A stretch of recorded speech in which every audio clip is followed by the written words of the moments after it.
All right, hello and welcome back to the Game Dev Show. I'm here with David, Yorai, Johnny, and Andrew, and I don't know if anybody else is going to pop in, but we've got I think a good crew here to talk about a lot of game dev stuff. Last week was GDC, and a couple of us were there, so there's a lot of stuff to report from there. Interesting things that Unity announced, some really, I think, really cool hardware and other things that we came across, and some free plugins that I think are going to be something that you're definitely going to want to check out. So make sure you hang around for that. There are also a couple of little announcements that I wanted to make. First is that the GameDev Guild early bird deal is close to wrapping up. So if you were interested in that, go check it out at gamedevguild.com, online conference where we'll be talking about Unity stuff specifically, a bunch of game developers and your peers there just talking game dev stuff. It's available online. Sorry, we're looking at some weird technical stuff going on at the same time. Not with your eyes camera, but something else going on.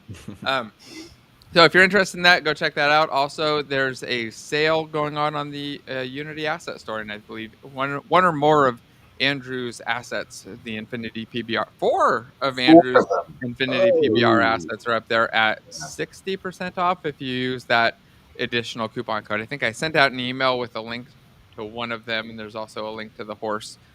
Go check it out if you're looking for assets. So welcome everybody, and I guess let's get started. How's everybody doing today? Amazing. Wonderful. Most old. Yeah, and everybody in chat, please just say hi. If you have questions or anything about GDC that you're curious about or just want us to talk about, please let me know. So real quick, call, who was at GDC, just to let everybody know? Johnny and Andrew, you guys, were you both there for the entire week? Yes. I was, yeah. Yes. Okay, I was there, but for a much shorter time. I was only there for a couple days, just a Wednesday and a bit of Thursday. So there was a lot. You didn't for the expo. You were there. Yes. Yeah. So yeah, I missed some of the really cool stuff, but I kind of wish I had seen more because it was a really great event. There was a lot of cool stuff going on there. Just I guess one of the first things I wanted to ask was just what was out of all of the things that you guys saw at GDC this year, what do you think stood out as like the most exciting or like the coolest thing that you kind of noticed there you think people would be interested in?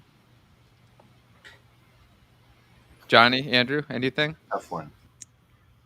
I mean, there was so much. I mean, first of all, I just want to say it was so great to just be back in person at GDC. Great to meet you, Jason and Andrew, in person. So that was super cool. You know, got to meet some people in the audience and just, you know, chat with a lot of game developers. So that was my biggest takeaway from the show. Was just, you know, so glad to be back in person. Got to chat with some people about the projects they're working on, and yeah, that was just a ton of fun. Yeah, I met Nick from. Oh, there you are, Nick. I see he's already said hello. He always comes to the shows. Yep. I didn't meet anyone else, but I was very impressed, and I guess it makes a lot of sense that Jason kept getting stopped by people. He was like a little celebrity on the GDC show floor. And the cool thing is they're not just saying, "Oh, you're cool," you know, "I like your stuff, nice beard, whatever," but they're also saying stuff like, "Hey, I have a job because of you." Yeah, exactly. I have a career path because of you. If it weren't for your videos, I would not be here today. And that is impressive and totally true. Every bit of kudos there is well earned, but it's very fun to see that. Yeah, it was definitely super cool running into a lot of people, and I took pictures with, tried to take pictures with everybody that I at least started to, just so I could remember because it was there were a lot of people there, and it was really cool, and a lot of the people that attend and come to the show, some people come regularly every week and just say hi, so it's really cool. If you were there, by the way, please just say hi and chat. Let us know that you're here as well. Okay, so aside from the cool people, which I'll give you was probably the coolest part, right? What about tech? What was the coolest tech that you guys saw, or the most interesting or surprising tech that you guys saw? So I'm always impressed, of course, by the Unity demos, and the enemies demo was impressive. Specifically, this is very I'm very biased here, but the hair is something that is one of the biggest issues I have in my life as a publisher and game maker, really. And I was talking to some folks in that little booth where they had the enemies demo showing, and maybe they'll have standardized hair shaders for everyone to use at some point. So I'm like holding my breath on it, but still breathing at the same time, because recently Unity's big demos have not trickled down into the regular folks and stuff, but in the past they did. And if there were any sort of standardized hair, basically works for most projects type of thing, I would be extremely grateful. So I'm holding my breath and hoping that this demo ends up making its way down to the lowly peons as we are. The best thing I found with this demo is if you've got people that turn around and say, "Oh, it's the games are never as good as the real thing," and you could tell they're fake and all the rest of it. Ask them where this character, like, say, "Oh, I recognize this person from a film," and then see them try and work out which film it is, because they'll sit there for ages going, "Oh yeah, she looks really familiar," and then you tell them basically that it's a fake person. An interesting idea. Yeah, this one looks really cool. It is really impressive. Yeah, there is a lot of new tech in it. Specifically, the light that is about to be shown, as it's already changing, is the thing that I myself am looking forward to the most, because when Unreal got Lumen and Unity had no active solution, I got really jelly. So hopefully this matches up to it with this highlight right here. Nice. Yeah, so I went to one of the talks that Unity put on, basically going into like a lot of the technical details about the things that went into this demo, and it was just so amazing about like the smallest little details that they were focusing in on. Like, for example, they spent probably like 15 to 20 minutes of the presentation like talking about all the little details that were putting into her eyes. Like, for example, they had like if you look closely at her eyes, there's kind of like little red, little like bloodshot kind of lines on the edges of her eyes. And they're saying that they actually made like a bump map for that, just to give it that like extra little bit of texture, to just make it feel like more real. It was like really, really impressive. Well, for a long time, that's why you could tell that they were fake. The characters, the eyes just always looked like they were so watery and glassy and Right. not real. But yeah, this one's really impressive. Yeah, and they were talking about how they had like the curvature, how it was like exactly correct, and with all the ray tracing and how like the light was refracting and everything, just like made that illusion just much more real. Did they talk about if it's real time or if it's just production value frame by frame? Yeah, this is all real time. Real time. No, Yep. it's real time. Yeah. Yeah, they didn't specify what kind of computer you need to have, but The one they were using to demo it was just kind of like a off-the-shelf Alienware PC, so it wasn't anything like super crazy. Oh wow. there you go. Yeah, I'm sure the project is extremely optimized, of course, but nonetheless, fast forward 3 or 4 years, and whatever it is, cutting edge today will be much more mainstream, right? Yeah. Hopefully. Yeah. Also, to segue 3 or 4 years, it's been that while since we got dots, and recently 0.5 or 50 to be precise. Yeah, it's the Blender issue all over again, 2.8 or 2.80. So dots 0.50 released, and Indeed. it has some major changes.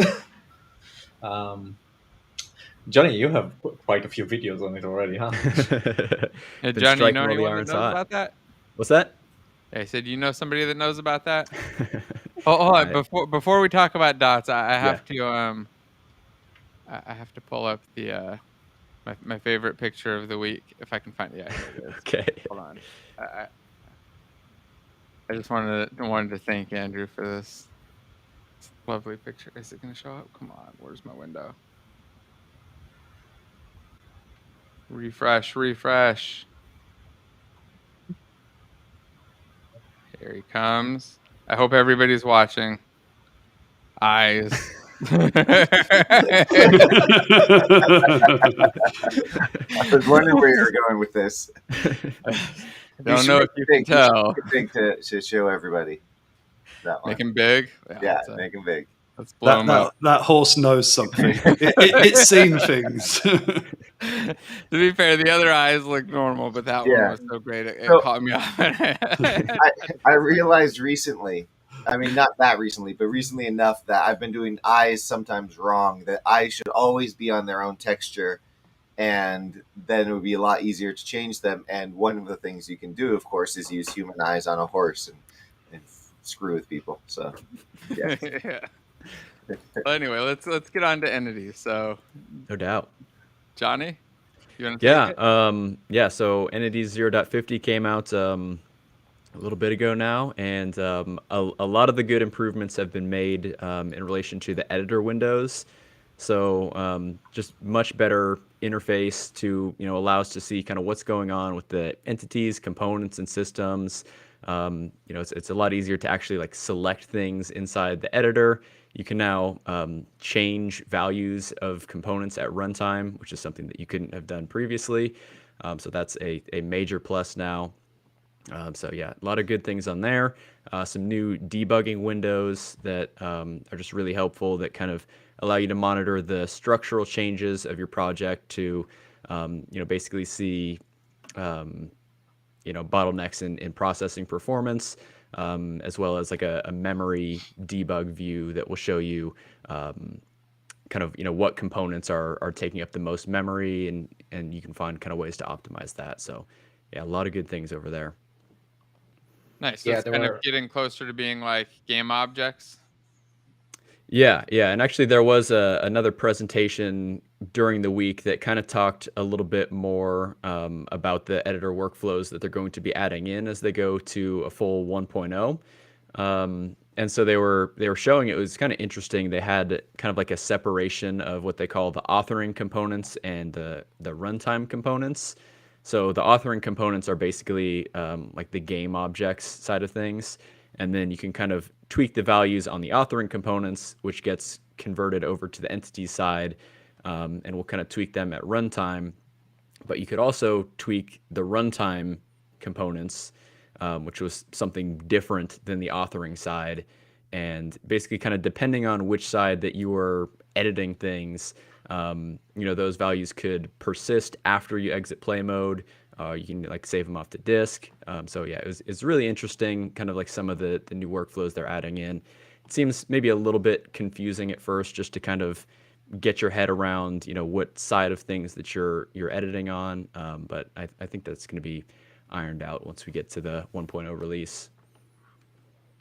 Yeah, nice. And they also got to expose a lot of things thanks to the code gen that's finally going on maybe the new version. And also they added localized physics world, which is gigantic if you're making a multiplayer game. So that's the thing I've been most excited about. It's really nice to have entirely separate simulations within the editor that you can just toggle a switch between, so that you can have actual isolated clients in Unity without needing new editor instances with the hack that's been around for years. That's the biggest game changer for any multiplayer developer out there, should this become stable. Yeah. Yeah, I mean, Johnny, what would you say is the releasable state of this at the moment? So right now it's still considered like experimental. So it's not recommended for production use at the moment. Basically, as they work towards what they call a 1.0, that's kind of when they consider what they have as part of the 1.0 package stable for release.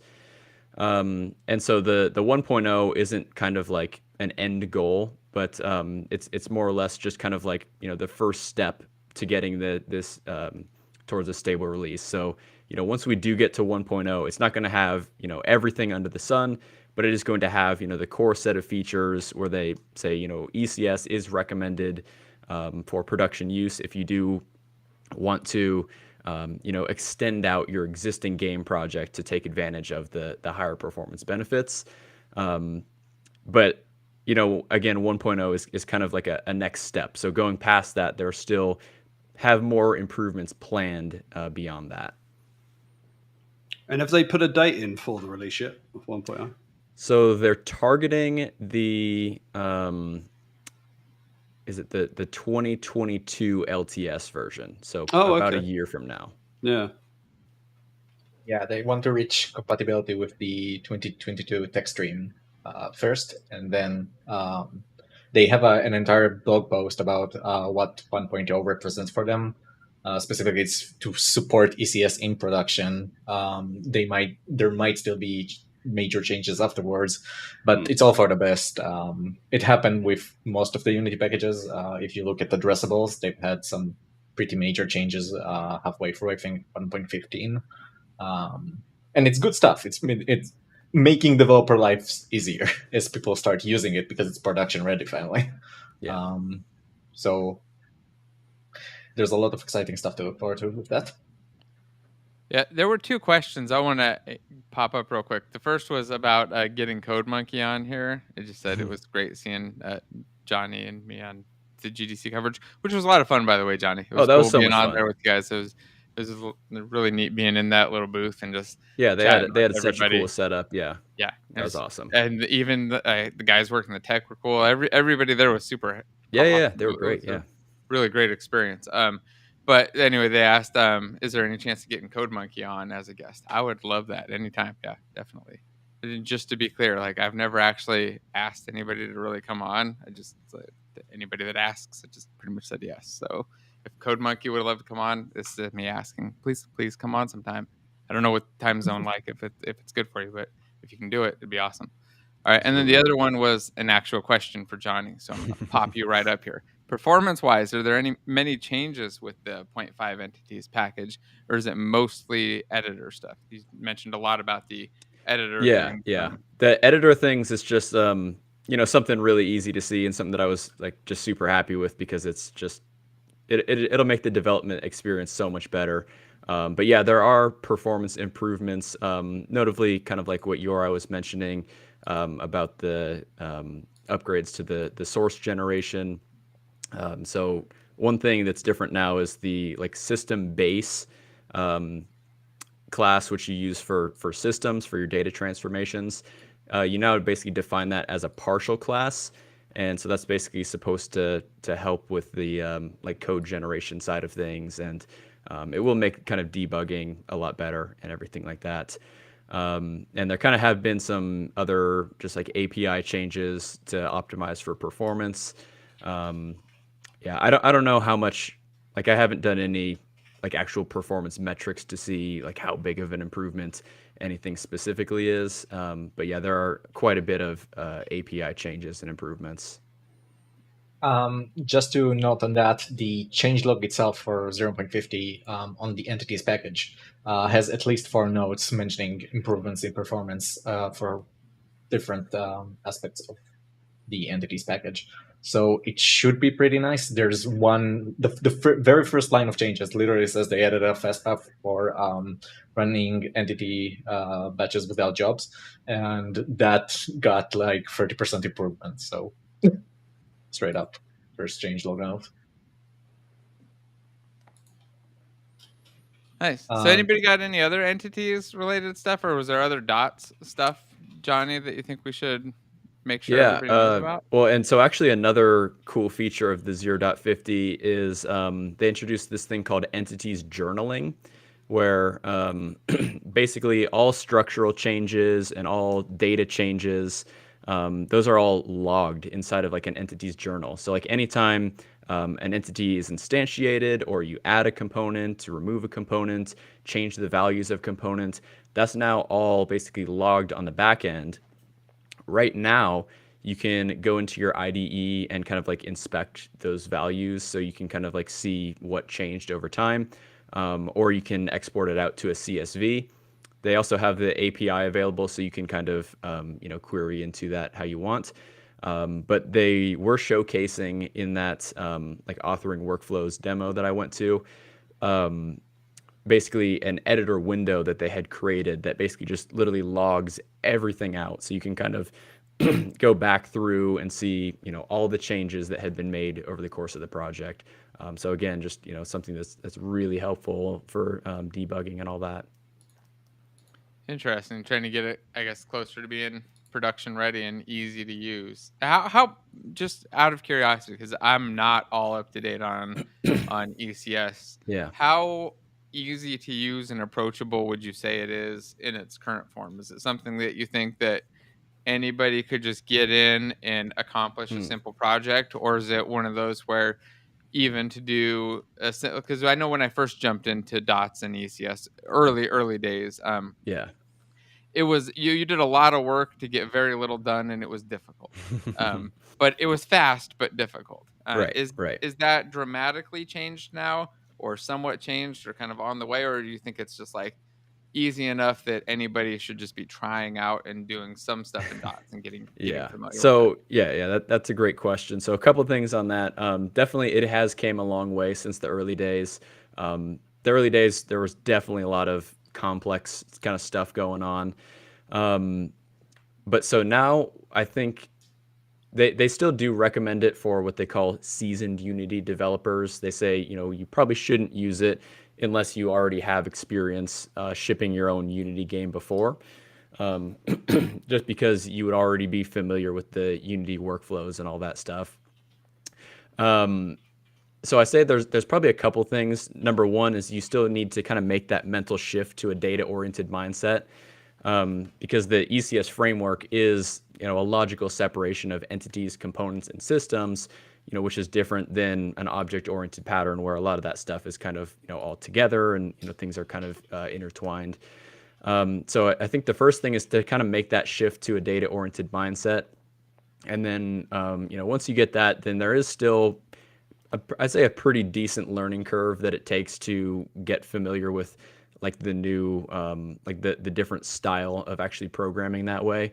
But I think once you get past that, I feel like and kind of like get used to working like that, I definitely prefer to work in the entity component system type pattern as opposed to an object oriented one. Interesting.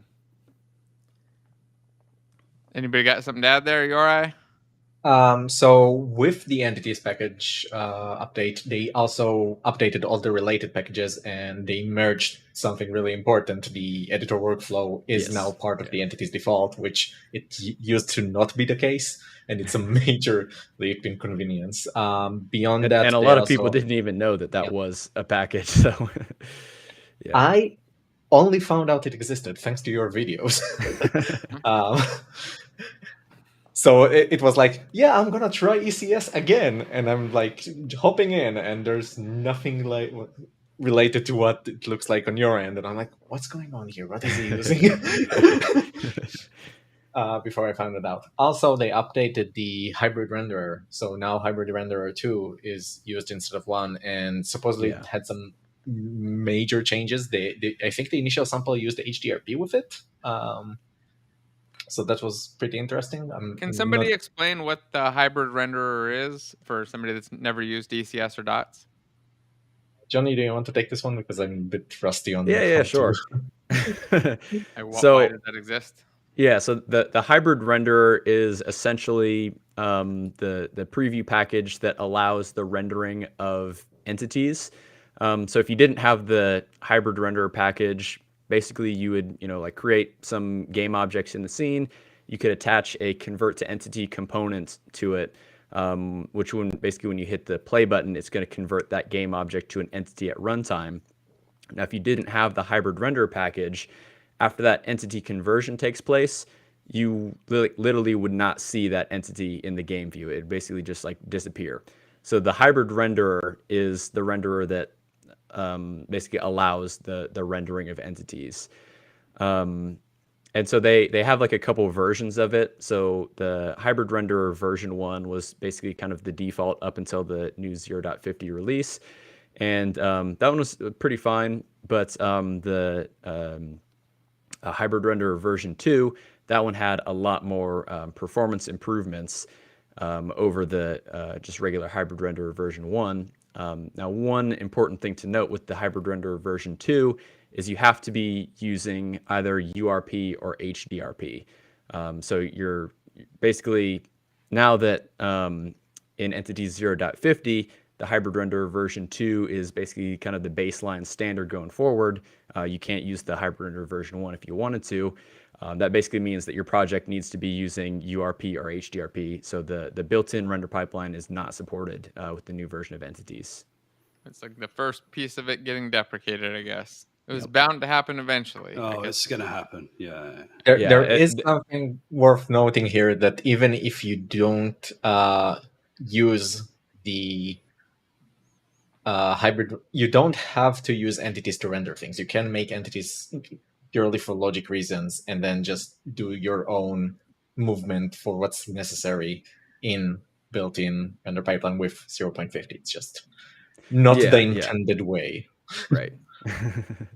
Yeah, that's there's a question up here. I don't know if we kind of loosely talked about it, but can you give just real quick feedback on this? This is how can someone access entity state for the mono behavior world, say for UI displaying or event handling? So say they want to just push data from entities into the mono behaviors. Well, is there an easy standard process for that now? Has that changed over time? Well, I have a video on my channel that does exactly this. So yeah, basically the way this works is typical components on the ECS side. They're like these data components. They're structs that are stored inside the chunk, basically a 16 kilobyte block of memory that's ordered in such a way that kind of improves efficiency and cache locality and all that stuff. But what you can do is use this concept known as a managed data component. So rather than your component data being a struct, it's actually a class. And then on there, you can basically reference mono behaviors. So in this case for UI, what you would want to do is create a managed data component. And then on there, you can just have your text object. And then you can kind of have some system that says, gather everything with this, particular data type of data that I want to display. I can, read that data and send it over to the text component using that managed data component. There are a couple limitations with managed data components because you basically have to run it on the main thread. You can't run it on any worker threads in any parallel jobs or anything like that. Nice. And there's also the alternative way where you make a system, collect the info that you want within that system, and then you can access the system itself from the mono behavior and get the data that you want for presentation. Yeah. That's the cleaner way, in my own opinion. It does let you separate out what's happening in the entities world and just showing the presentation of it whenever it's convenient for Unity itself. This is interesting. I'm learning a lot about dots, new stuff that I didn't know was there. So this one was a question for Johnny, and it's only because you're wearing the hoodie. It's funny. I wore a Unity hoodie there too, and I don't know how many people I had to clarify. Like, nope, don't work with Unity. Yeah. This is the one that I got at GDC. So did you get a custom message printed on the back? Yeah, it says creator. Creator. Well, that's sort of custom. So for those who weren't there, Unity was giving away T-shirts, and day one you could get a custom message on the back, like whatever you wanted. Yeah, I think I was kind of confused when I was filling it out. I didn't see if there was like an option that I could like type anything in. Yeah. Like they just kind of had this whole list of like, oh, you can select programmer or artist or creator. So I was like, creator.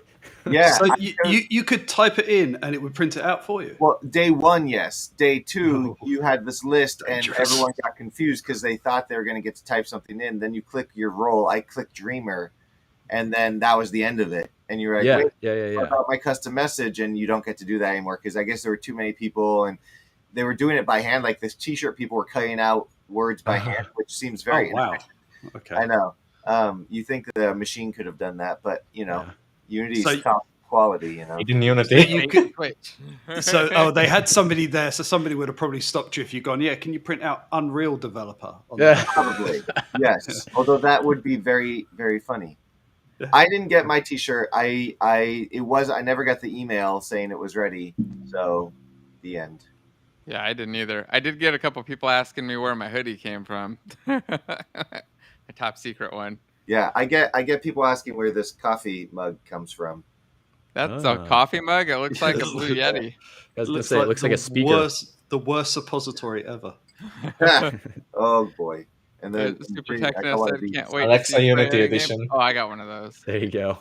What is And that? It's a it's hand sanitizer, but it's Oh. It's a health health food. JetBrains potion. branded. Yeah, JetBrains. Yeah, Very cool. I got one of those. I got a bunch of these little guys. My rider pins. Nice. Oh, even Yoda's wearing. Oh, you can't see him back there. Hold on. Let's get big real quick. Watch this. Where's the button to make him big? Yoda. There he is. He's got his pin on right there. You can kind of see it. Had to decorate him up. So yeah, there's a comment. Can't wait to see Freya in the Game Dev show. That would be awesome. And then there was another question. This is GDC related and Unity related. Any news on multiplayer networking? So I asked everybody about this at Unity that I got a chance to talk to because I knew people were going to ask me about it. And it sounded like there were some announcements. I don't know the exact dates that they had announced, but that they were working on some stuff that was coming out sometime this year. And I think I don't know, did they make official announcements on months and days or release times? Does anybody know for when the netcode for game objects was coming? Yeah, I went to a couple presentations on their multiplayer stuff just to see kind of what they were offering, but I don't think they had like a really solid timeline on any of that. It sounded soon, but I wasn't sure on the actual. It seemed like it was pretty finalized and pretty solid. So, but I'd also heard about a new photon networking thing too that I don't know if anybody has heard about, and I don't know the details of it. Some photon phaser or something else that was supposed to be some high performance networking thing that Photon was coming out with. So I've been wanting to look at both these things since I got back, but I haven't had a chance yet. Anybody got insight? You all right?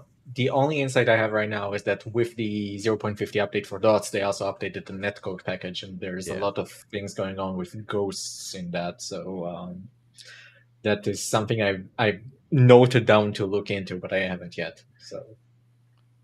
Okay, it's Photon Fusion was the name of it. Yeah, and I think the Photon people had a booth set up at GDC, and then I realized after like the last day of the expo, I was like, oh shoot, I didn't go check out their booth. So I wanted to talk to them, but did not.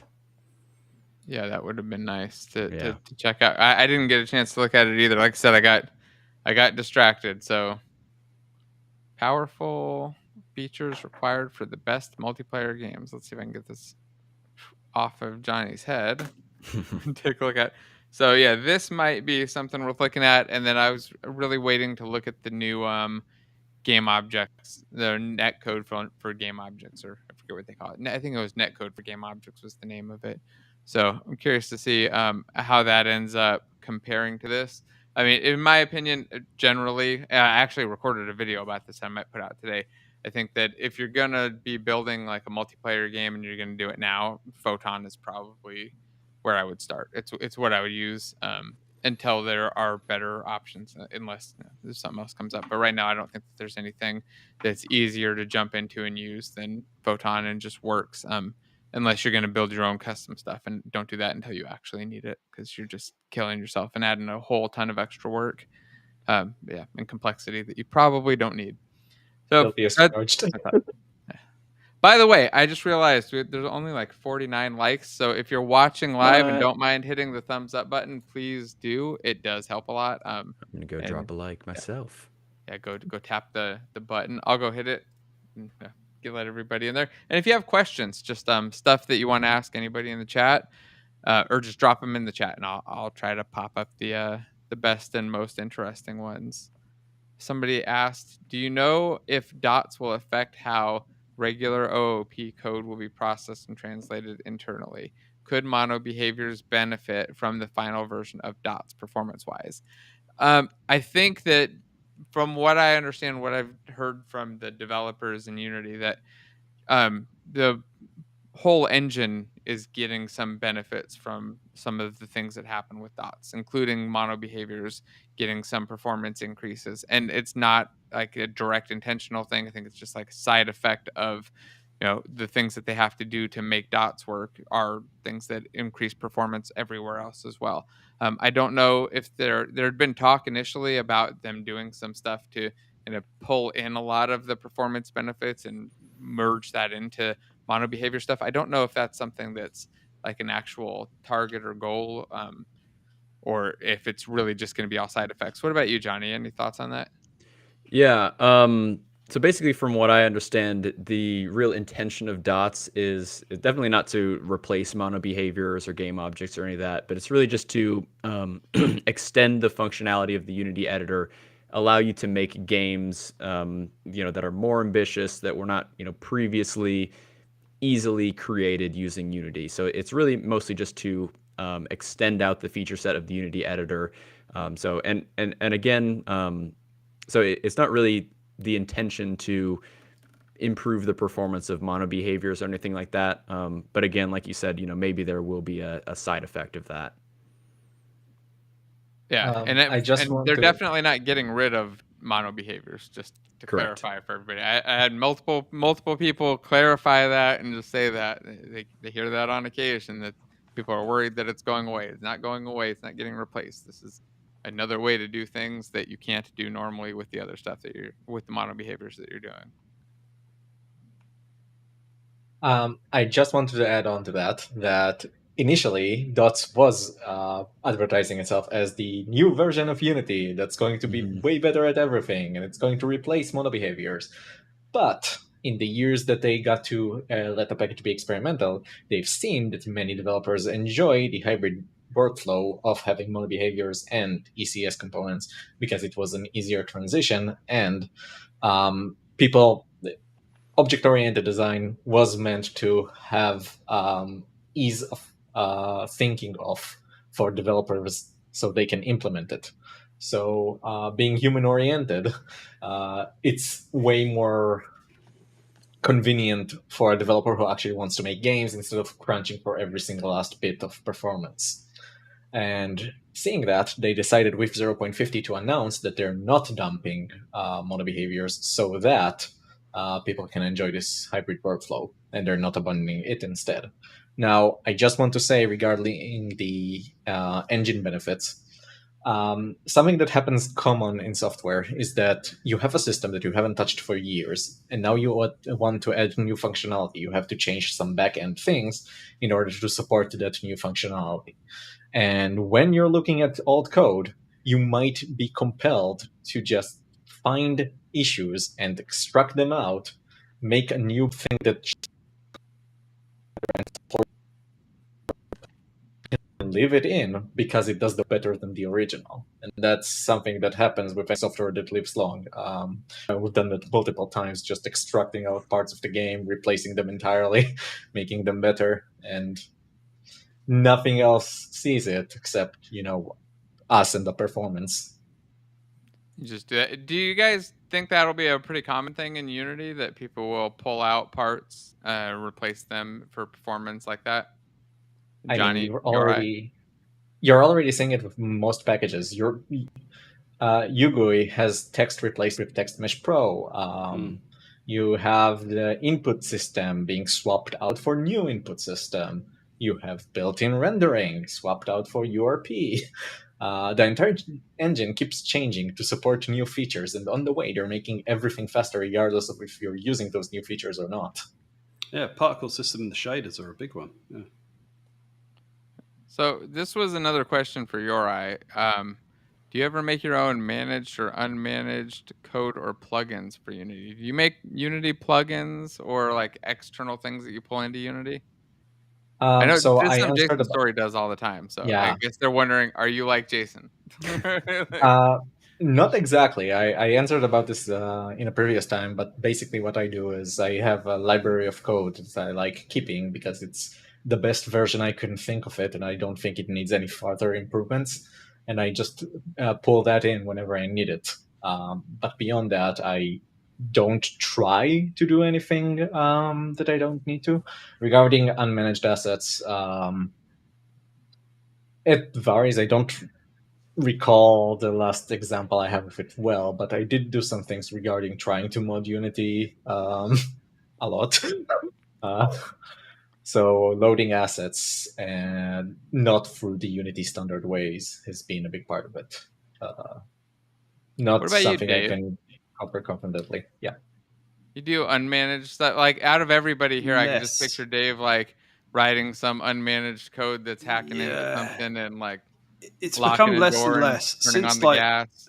since like Unity 4, when we had to do a lot of stuff because of the platforms just weren't fully supported. So we had to write a lot of unmanaged back then, but not in recent history, really. Yeah, the odd bit that's hardware related, but yeah, no, I barely touch it anymore because it's just not needed. Fair enough. So then we had two more questions I have up here. Isn't Fusion going to be really expensive? I have no idea. My guess is probably if your game was popular, but then that's an issue to worry about. Having a That's a popular good game is issue. fine. It's a good problem to have. Yeah. And then there was a comment that said Fusion it really is next level and it has a bunch of modern features and they think it's going to replace Pun. So something I need to look into probably this week. Again, I wish I had checked it out at GDC. I feel like I missed that. So let's see. Do we have other questions that you guys want to take or any other topics you guys want to just jump into? And then maybe we'll go back to questions in a few minutes. So I went back to the Photon page and I looked at Photon Fusion's pricing. So they have scalable pricing at around 2,000 CCU. It's about $500 per month. And I just wanted to mention that having that many players is amazing. It's a good problem to have.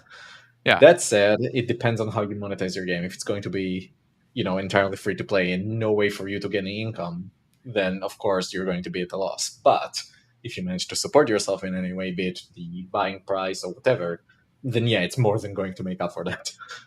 Yeah. The price tends to be really, really small for something that's really time consuming to have. Like people just look at the price tag and think, it's going to cost me a lot, I don't need this. But the amount of developer hours you're going to spend on trying to write your own good multiplayer, absolute hell. This is where all your cost is going to sink.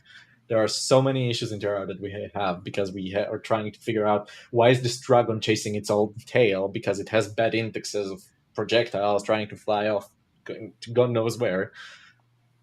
What I'm trying to say is multiplayer isn't going to be fun if you have any sort of issues, and it's going to take a long time to deconstruct and figure out. So these things are kind of saving you the money in the end. Yeah, it's a huge, not just the code part too, but even just managing the servers and dealing with all of the stuff that, a lot of these services just automate now that you used to have to do yourself. And it's a nightmare. And then having to try to scale it up and then figuring out why your network code doesn't work right on some one device. I don't recommend you try to do your own. Go and like you said, 2,000 concurrent players at $500 a month is a good problem to have. But, sell your game. Don't make a free game and I guess expect some service to pay for all the bandwidth and host it for free either, because it's just not a realistic option. To be fair, there are games that will build their own servers that people can deploy and then modify if they wish. But yeah. No, there's nothing wrong with doing that, but I think that's it's a different type of game and a skill that's a little bit more advanced, where you're not at the decision of like, do I look at Photon and these other things? By the time you're doing that, allowing people to host their own servers, you should have a good idea of how to put this stuff together, I think, because that's another like a level above, I think, or one level beyond. I don't know. And just in regards to multiplayer as a whole, earlier we talked about which version of multiplayer should you use if you're trying to make something in Unity. I definitely would recommend just Photon Unity networking right now because it's just stable and fantastic and has actual good coverage of the code and documentation. I've used almost everything up to 2020 that ever has been popular with Unity, and confidently I can say that Photon saved me the most time and got working. Like, you can in 15 minutes set up a project and just send it to a friend. You're both in the room and just walking around. Yeah, It's been amazing. Be up and running and actually building a game and start to get used to the process. So. And they have good examples, and a lot of people are using it online, so you can see a lot of people using it and watch a lot of tutorials around that. So yeah, it's very popular. A lot. So here was a question about code editors. It said Jason's always talking up Ryder, which I am, and we're gonna do another Ryder giveaway in like an hour. So make sure that you hang around for that. We'll set up the battler and we'll do the whole giveaway so you could win a 1-year license. It says, I wish it would go on sale once in a while. I'd love to try it out, but I find it a bit pricey. What IDE are folks on the call using? And I want to talk about that, but I also want to jump over to Ryder Flow after this. So just real quick round, what code editor does everybody use? 1, 2, 3. Friends Everyone Ryder. say Ryder. Ryder. Dave's like, I don't use code editors. I write in Notepad, Punch write cards. on paper, and then I OCR it in. Emacs. No, I'm joking. Don't use Emacs. Vim. I still use Visual Studio. Give me shit for it. Go on. Oh, it's all good. Whatever. It works. his I just own. like Ryder because it makes my code a little better. If your code's probably already clean enough, you don't need it. No, But I don't know. I'm saying mine like it just for me I'm always like, oh, I didn't realize I could do that. It teaches me like little tricks. So Ryder and then Visual Studio for Dave. Yeah, I mean, I still do a lot of stuff like that's not Unity related or game related for applications and all the rest of it. So I kind of stuck with Unity, with Visual Studio for that. Oh, that's fair. Yeah. So Actually, I have something kind of along those lines. With the new version of Entity 0.50, because of the new like source generation, you basically do need to be using an updated version of Ryder. You need to be using basically the latest version of Ryder. I think it's like 2021.3.3 or Visual Studio 2022 and up because those support the Microsoft source generation. I know there were some people in the forums who were using VS Code and they were all getting some kinds of weird errors with the new version. So that's another thing to be aware of. Good tip. Could we cover what code generation actually means here? Why not? Yeah. Sure. Go on, Johnny. So, No, go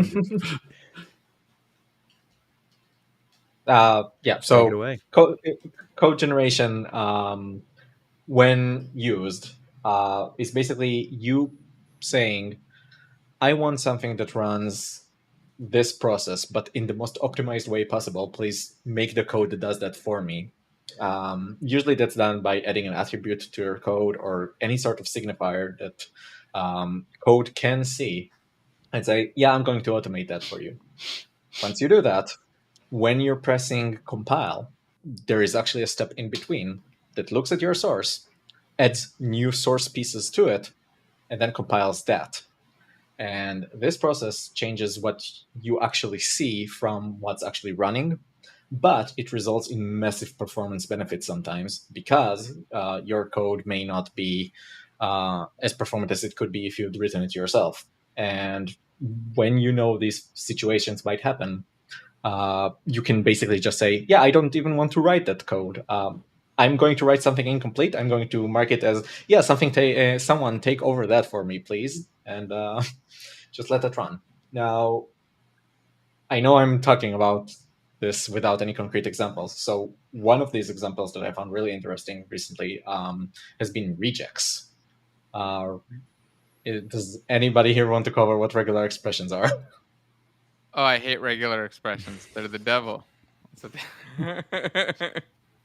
So there's this code that is meant to parse through written messages and figure out pieces of them for you so that you can extract just important information and act on it. This is called regular expressions. You write the expressions of what you're looking for, and then you can parse through a message, find them, and then act on them. This is really, really common in applications where you're trying to parse large sets of data for like really important information or trying to make anything neat for designers instead of writing code for code's consumption sake. Now, this uses the regex static class, right? Use that and what is it like Yeah. .parts? Yeah, and in C#. regex.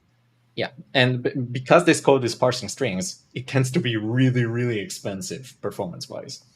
And in recent Unity, not Unity, recent Visual C# versions, they've optimized the code for that a lot. And with .NET 6, I think they added code generation for it, so that you can make regular expressions that generate really optimized code to find just the expression you're looking for, and then use that to find whatever you need. And I've seen that it's like over 100 times faster somewhere. Oh wow, I might be wrong on some of these information pieces, but that's a huge boost. I didn't realize it was that big. yeah, regular expressions in general could be either kind of compiled at runtime, or you can just let it run as slow as possible and just do sort of runtime ground proof of your message versus the message you're looking for. So the code generation with dots is going to be a major benefit already for an amazing package when you're trying to make as much performance gains as possible. One thing that I do want to warn about this, though, when you're using code generation, if you have something that doesn't properly let you inspect it, you might get issues at the source generation level. And then when Visual Studio or whatever your IDE is tries to show you the code that's going wrong, it won't actually have it. And that's a problem that I actually had with Mirror when I had an issue with one of my RPCs, and it would error, and it won't tell me where. And the reason is it's because it's in the generated code. Yeah, that's a common place for code generation is like multiplayer stuff with your RPCs, the network stuff. You put an attribute there and code gets generated to send the whole message. Or the new input system does that, right? It does code generation. Like you set up the stuff and it generates out the class. Not exactly the same, yeah. but it's doing some option. template generation based off of the stuff that you're using there. Yeah. So it's code generation, but it's at editor time. It's ahead of actual compilation, so to speak. Right.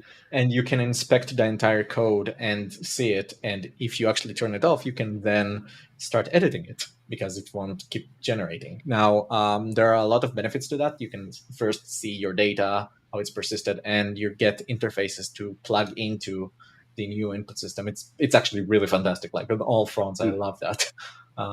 It is really good. Yeah. It is definitely cool. I wanted to real quickly, before we forget about it, talk about the writer flow thing, though, because that popped up, and the question was about writer. I wanted to make sure that we kind of loosely mention it, since we're giving away a writer license, a JetBrains writer license, but writer flow is available for free for everybody right now. So I think what I'm going to do is just kind of pull it up and show it on screen so everybody can get a quick view of what it is. And I was just going to ask, have you guys checked it out yet? Have you guys played with it at all? I just saw the demo at GDC. It looks really great, though. Okay. On Jason's story server, there's actually some people already using it and showing it off. But, I just want to say the amount of quality of life in here is freaking enormous. So, oh, you're cutting out a little. You're right. I just want to say that the amount of quality of life here is really ginormous. That was my thought, because when I saw this, I had walked by. I was just walking by, looking, and was like, "Hey, wanted to grab a pin, or a couple pins." They told me to take a bunch, so I took a bunch. And they pulled me in and showed it to me, and I was like, "Oh, this is awesome! I'm definitely gonna try it out." And this was like the first thing I did when I got back to the hotel room. So it was a free asset that you can just download on their page. Just go to jetbrains.com/writerflow. It does not need the writer code editor. It just goes right into the scene view, and it adds some things like this search anywhere option. So this one right here, where you can just, I don't know what the hotkey is now. You hit it, you can search for prefabs, objects, scripts, components, and you can drag them from here out into the scene view, which I think they might show somewhere down here. Maybe not. So you can actually, if you find a prefab or a model in there, you can actually take it and just drag it right from this little pop-up into the scene view, and it works. They had this little search and filter, so you can find objects, and it grays everything out and highlights the objects that you found or that you're searching for. This filtering grouping setup. So So it's like a group selection that if I haven't tried this one out yet, but if I understand it right, it does this without creating a nested empty game object there. So it doesn't, those objects actually have the root as their hierarchy still, which seemed pretty cool, and it looks nice and pretty. And then they had this little pop-up here for the shortcuts, which is probably actually cool.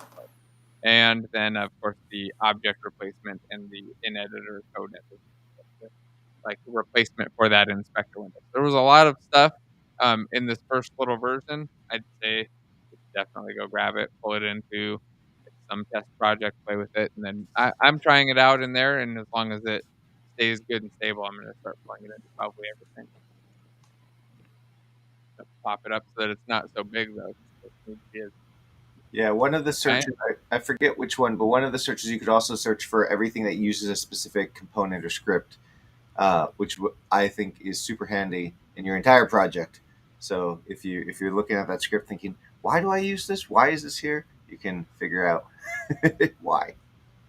Yeah, definitely. It seemed cool, and again, free. So you just go right here. I'll drop the link in chat too for everybody who wants to go check it out and grab it. It's just jetbrains.com/writerflow. Totally free. May as well grab it. I can't see any reason not to.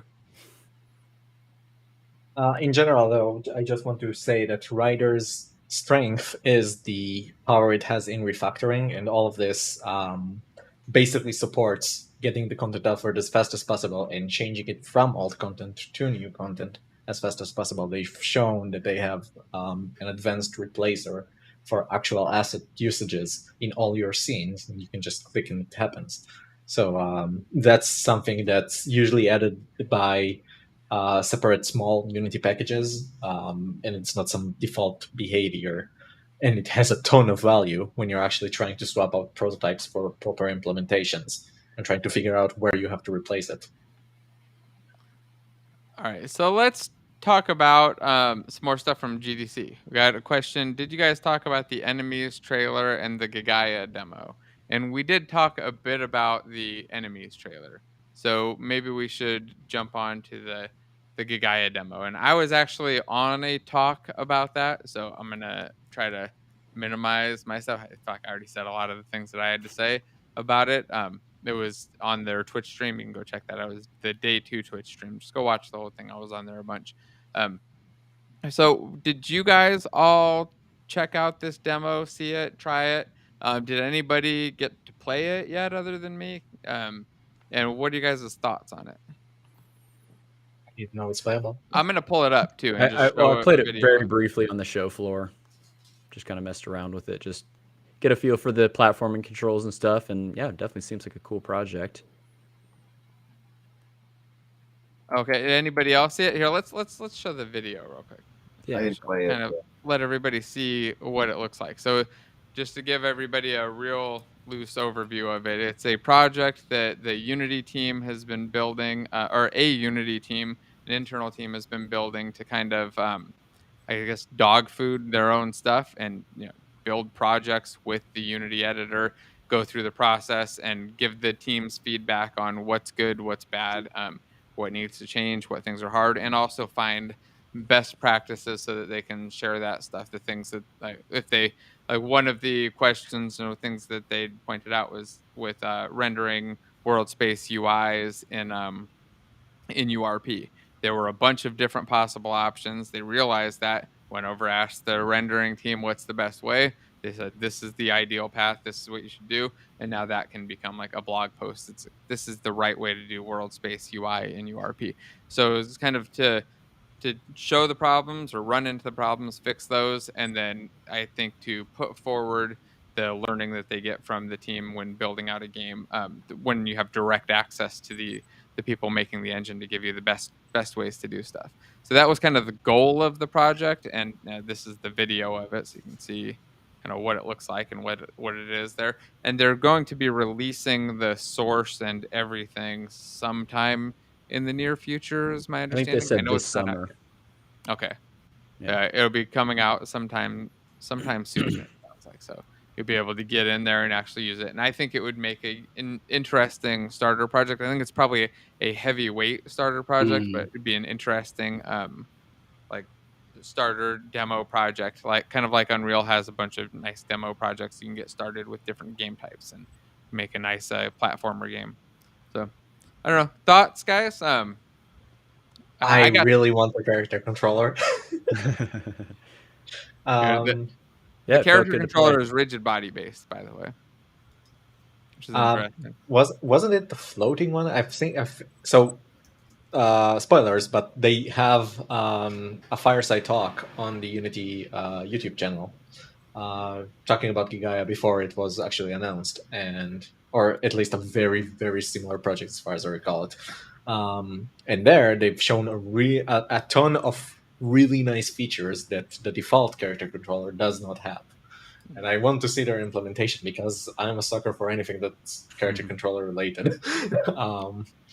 So that's what's getting me the most interested. If you look at how the character moves on slopes and stuff, they are showing that the character has proper animation for any kind of elevation. This is not looking like IK.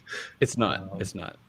No, confirmed that was actually there's a combination of material tagging, some animation blending with layers based on the normals of what they're standing on and the direction they're facing. So they'll reach out their hand and make it look normal. I think it's with some IK too, but there's it's mostly lots of custom animation in there for all of the different things. It sounded really, really cool, but complex and separated out. So the guy who built the character controller was actually the one in the Twitch stream with me, and he talked quite a bit about that. I don't know if you guys got to see it. I would definitely check at least that part of the stream out because he dove into his little test gym area where he showed a lot more about the character controller, how it worked, and it kind of went not too deep in depth. He didn't dive too deep into code or anything because the stream didn't really support that, but he dove into explaining how the different systems worked and how he dealt with jumping, how he dealt with the grounding, how he dealt with dealing with moving platforms and spinning gears and all the stuff and the way that he set up the sticking system. So it sounded interesting. It sounds like it's going to be a really cool character controller, and that's one of the things I was telling him is that I think that even just taking that character controller and making it like a package that people could grab, just like they have the starter assets, third and first person character controllers, that making like a platformer character controller like that with animations that work on a standard humanoid, maybe adjust those ones so that they work on your normal humanoid too, because that's like a little mini guy. I think that would be an amazing starter point or a good thing for just Unity developers in general that want to make this kind of game.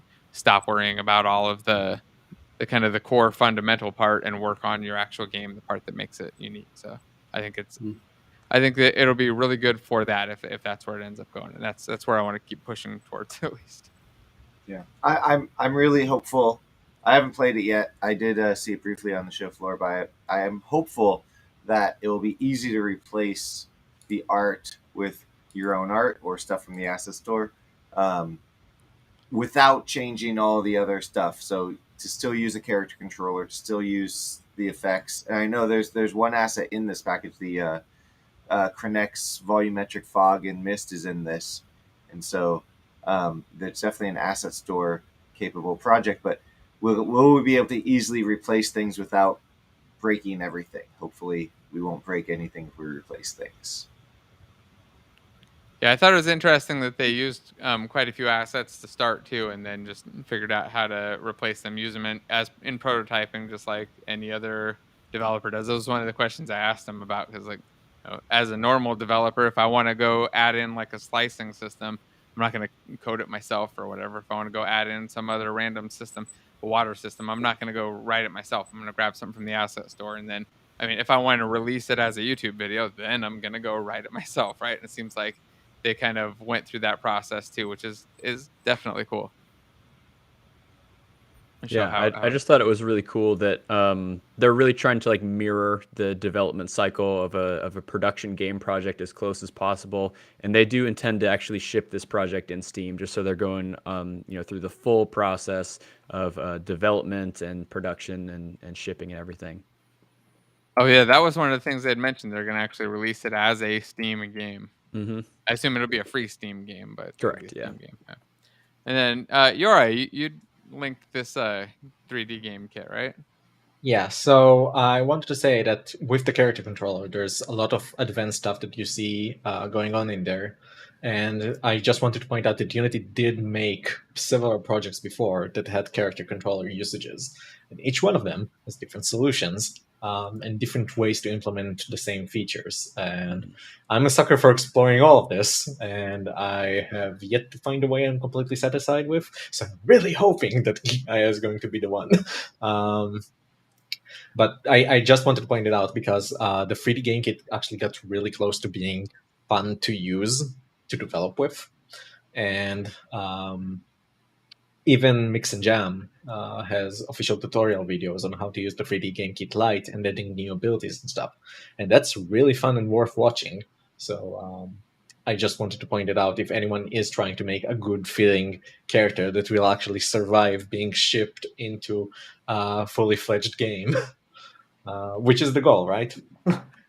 Yeah, let me drop a link for that free one in there too, if you want to check that out, since the Gagaya one's not available yet. And go check out the Game Kit Lite one.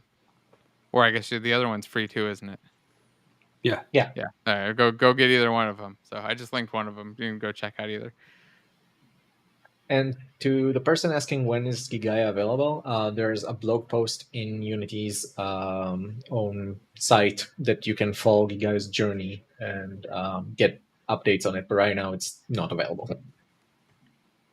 And it looks like you're not the only one that is looking forward to the character controller. I think that's probably what most people are excited about.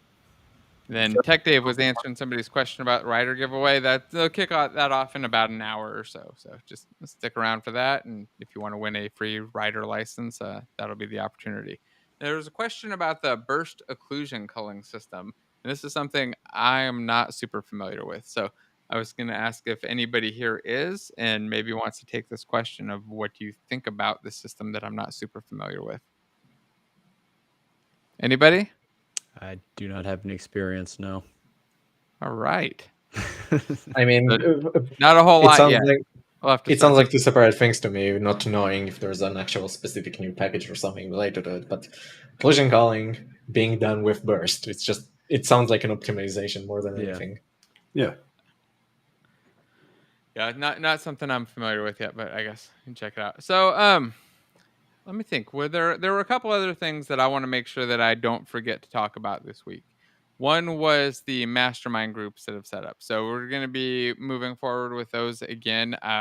We've got a proof of concept of a web page that's going to help kind of coordinate and facilitate so everybody can get into the perfect time zones. And I'm going to be doing a couple more test groups throughout this week and next week to start really scaling things up. So if you're interested in just a group where you talk to other game developers about game dev and kind of get together weekly, meet up, make notes about your progress and help each other out, I think it's super helpful. I'm in multiple groups like that for different things. And this is this is very much like one of them. It's very similar. But again, these groups are not public. You're not live or anything. Your stuff you can talk about in secret and just enjoy it and get benefits and kind of grow your own projects out of it. If you're interested in that, just go to game.courses/mm. You can sign up still. I'll drop everybody who signs up in once I get the full page up. So you'll get notifications about that as those come out. I've already got a couple groups going. Things were going great. Just trying to learn the lessons from it, scale it up, and simplify things. Like, for instance, one of the key takeaways, don't use Zoom, use the damn Discord video chat. I already have people in Discord. They're already in text channels. There's a video channel.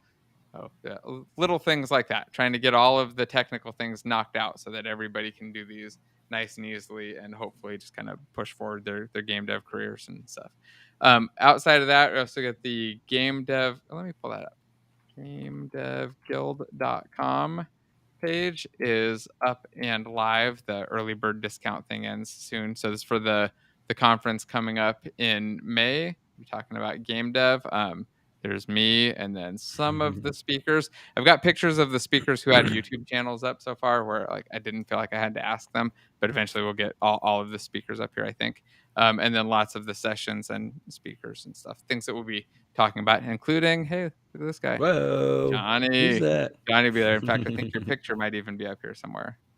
No, it's not up here yet, is it? Oh no. Well, I feel comfortable putting your picture up without asking. So, and I don't want to put anybody else's up until I get their approval and stuff. But you have my full approval. Channel, you're fair game. Yeah, you have my full approval. Video. So yeah, if you're interested in that, just go to GameDevGuild.com and check that out. Outside of that, I don't know. Was there anything else that I had to share? I can't think of anything. I just wanted to make sure, especially the Mastermind Groups, I had to get that out and got to make sure to at least promote the conference once or twice before I forget. So what else is going on, guys? Well, direct storage finally hit alive since the last show. Oh, you want to talk a little bit about that? Yeah, so I've actually been looking a lot into it out of curiosity. I haven't actually tried anything myself, but Windows finally released an update that allows direct storage for games to use to allow getting assets loaded faster. And out of the interest, I've looked into what people are saying it does versus what it actually does, and I found a really great post on, surprisingly, our games on Reddit that should probably be shared to everybody, just to be really nice and easy. But it's a new API to allow loading a bunch of files for art faster, which tended to be a really slow process. And there's a lot of big words being thrown around, but basically speaking, faster loading for games good. And the package is available on Nougat. You can literally try it out, see what's going on.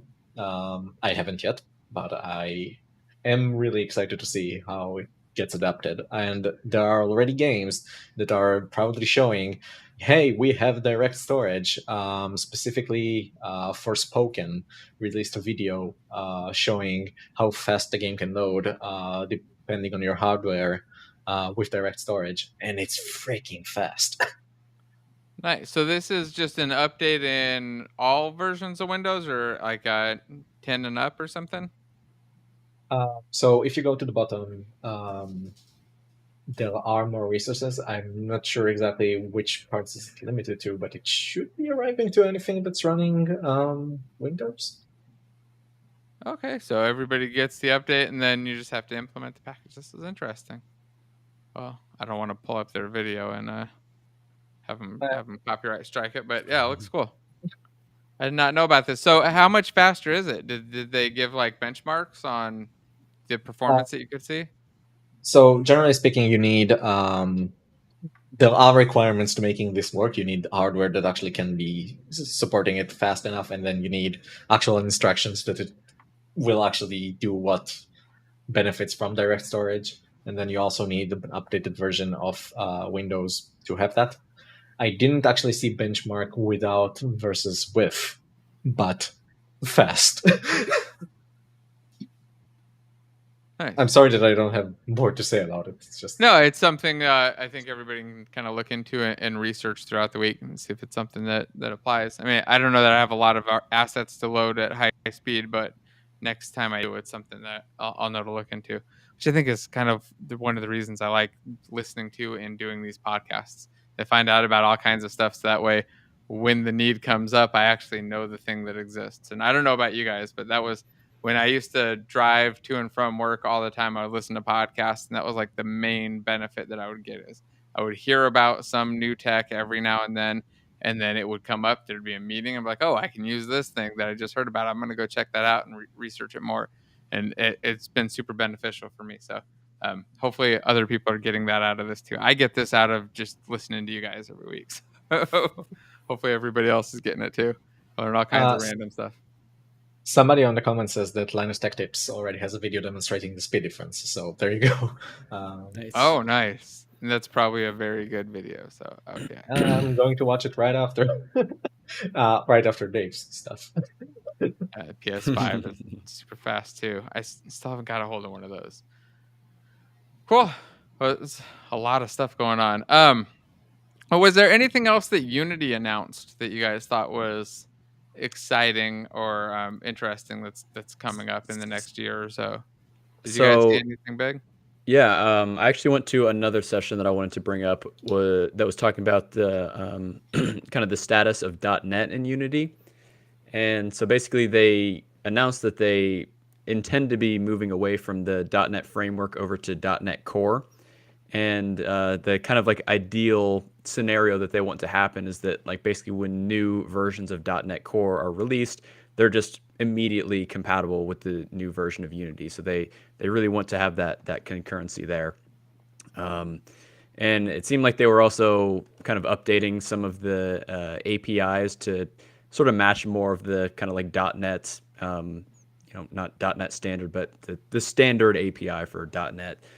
So like really embracing the whole like async and await.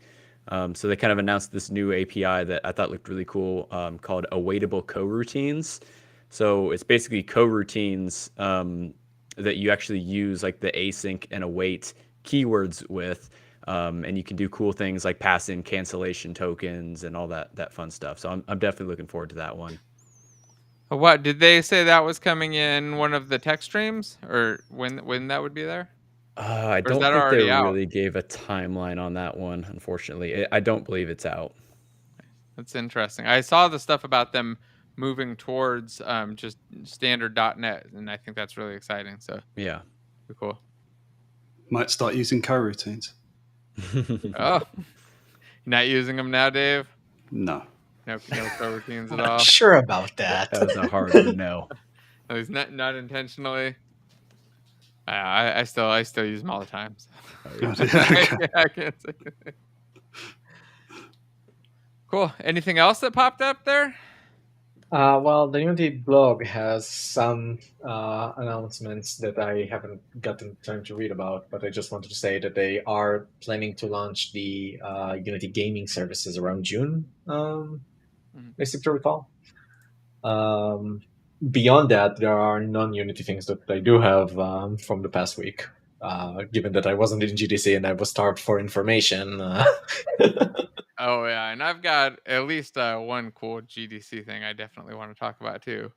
Anybody got any other Unity ones before we jump over to random stuff? Andrew, you look like you got something in your head. I'm trying to think, but no, I was so busy with day job stuff that I got to walk around the floor twice, and one of those times was I was not able to look around. I was busy doing other stuff, and then I didn't go to any talks, and I didn't see. So when you walked around the floor, what was the coolest thing that you saw on the floor? I've got to ask this. So I talked to the Marvelous Designer people just to tell them how cool they were. I'm always enthralled with that application, even though I don't use it because my hands don't work for art. And even for that, although I heard that they're making their stuff easier and easier all the time, so maybe one day my hands will work for art in that regard. Speaking of hands working for art, Substance, or now Adobe, I walked by their booth, and I've been using their stuff a lot, making a lot of textures and a texture pack I'm working on, and that's a type of thing where my hands do work for art because it's less about drawing and more about the logic behind it. And so I talked to them, and I got a T-shirt for them, which is very exciting. There's a guy who works for them, Wes McDermott. Many of you may have heard of him. He does a lot of their videos. He gave me my first Substance walkthrough. He sat with me for an hour way back at Unite Seattle in like 2001 or whatever it was. And he was a very nice guy, and so I always like to talk to him and say hi to him. So talked to him and said hi to him. So Substance is always cool. And aside from that, the only other thing that isn't like a mainstream thing already, Jason, you saw this too. There's this gray little mat with AR glasses and a little wand controller. And you could play games on this little mat that, the games pop out. I was very pleased. They had 3 demos. One of them was like a top-down RPG style demo. I don't know the name of this mat though. There it is. This one right here. Tilt 5. Tilt 5. There you go. Yeah, and you this demo right there. Yeah, it used assets from the asset store, including a top-down pack from manufacturer K4, which I also used for the Barbarian, and it was very exciting because I used the demo scene.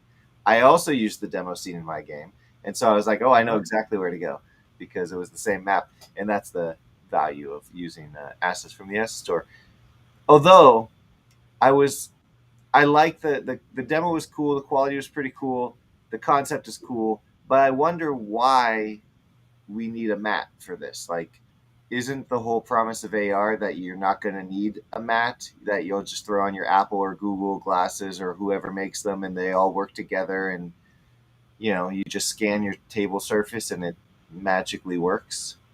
I assumed it's for two reasons. One is, and I could be totally off on this. One is probably better tracking, because with the grid it makes the tracking nice and easy. Like movement, there's not a whole lot of range in each block. Like you have a physical spot for each block, but also it probably adds some perceived value to the product. Instead of just having glasses and a wand that you move around anywhere, it feels like an actual physical table product.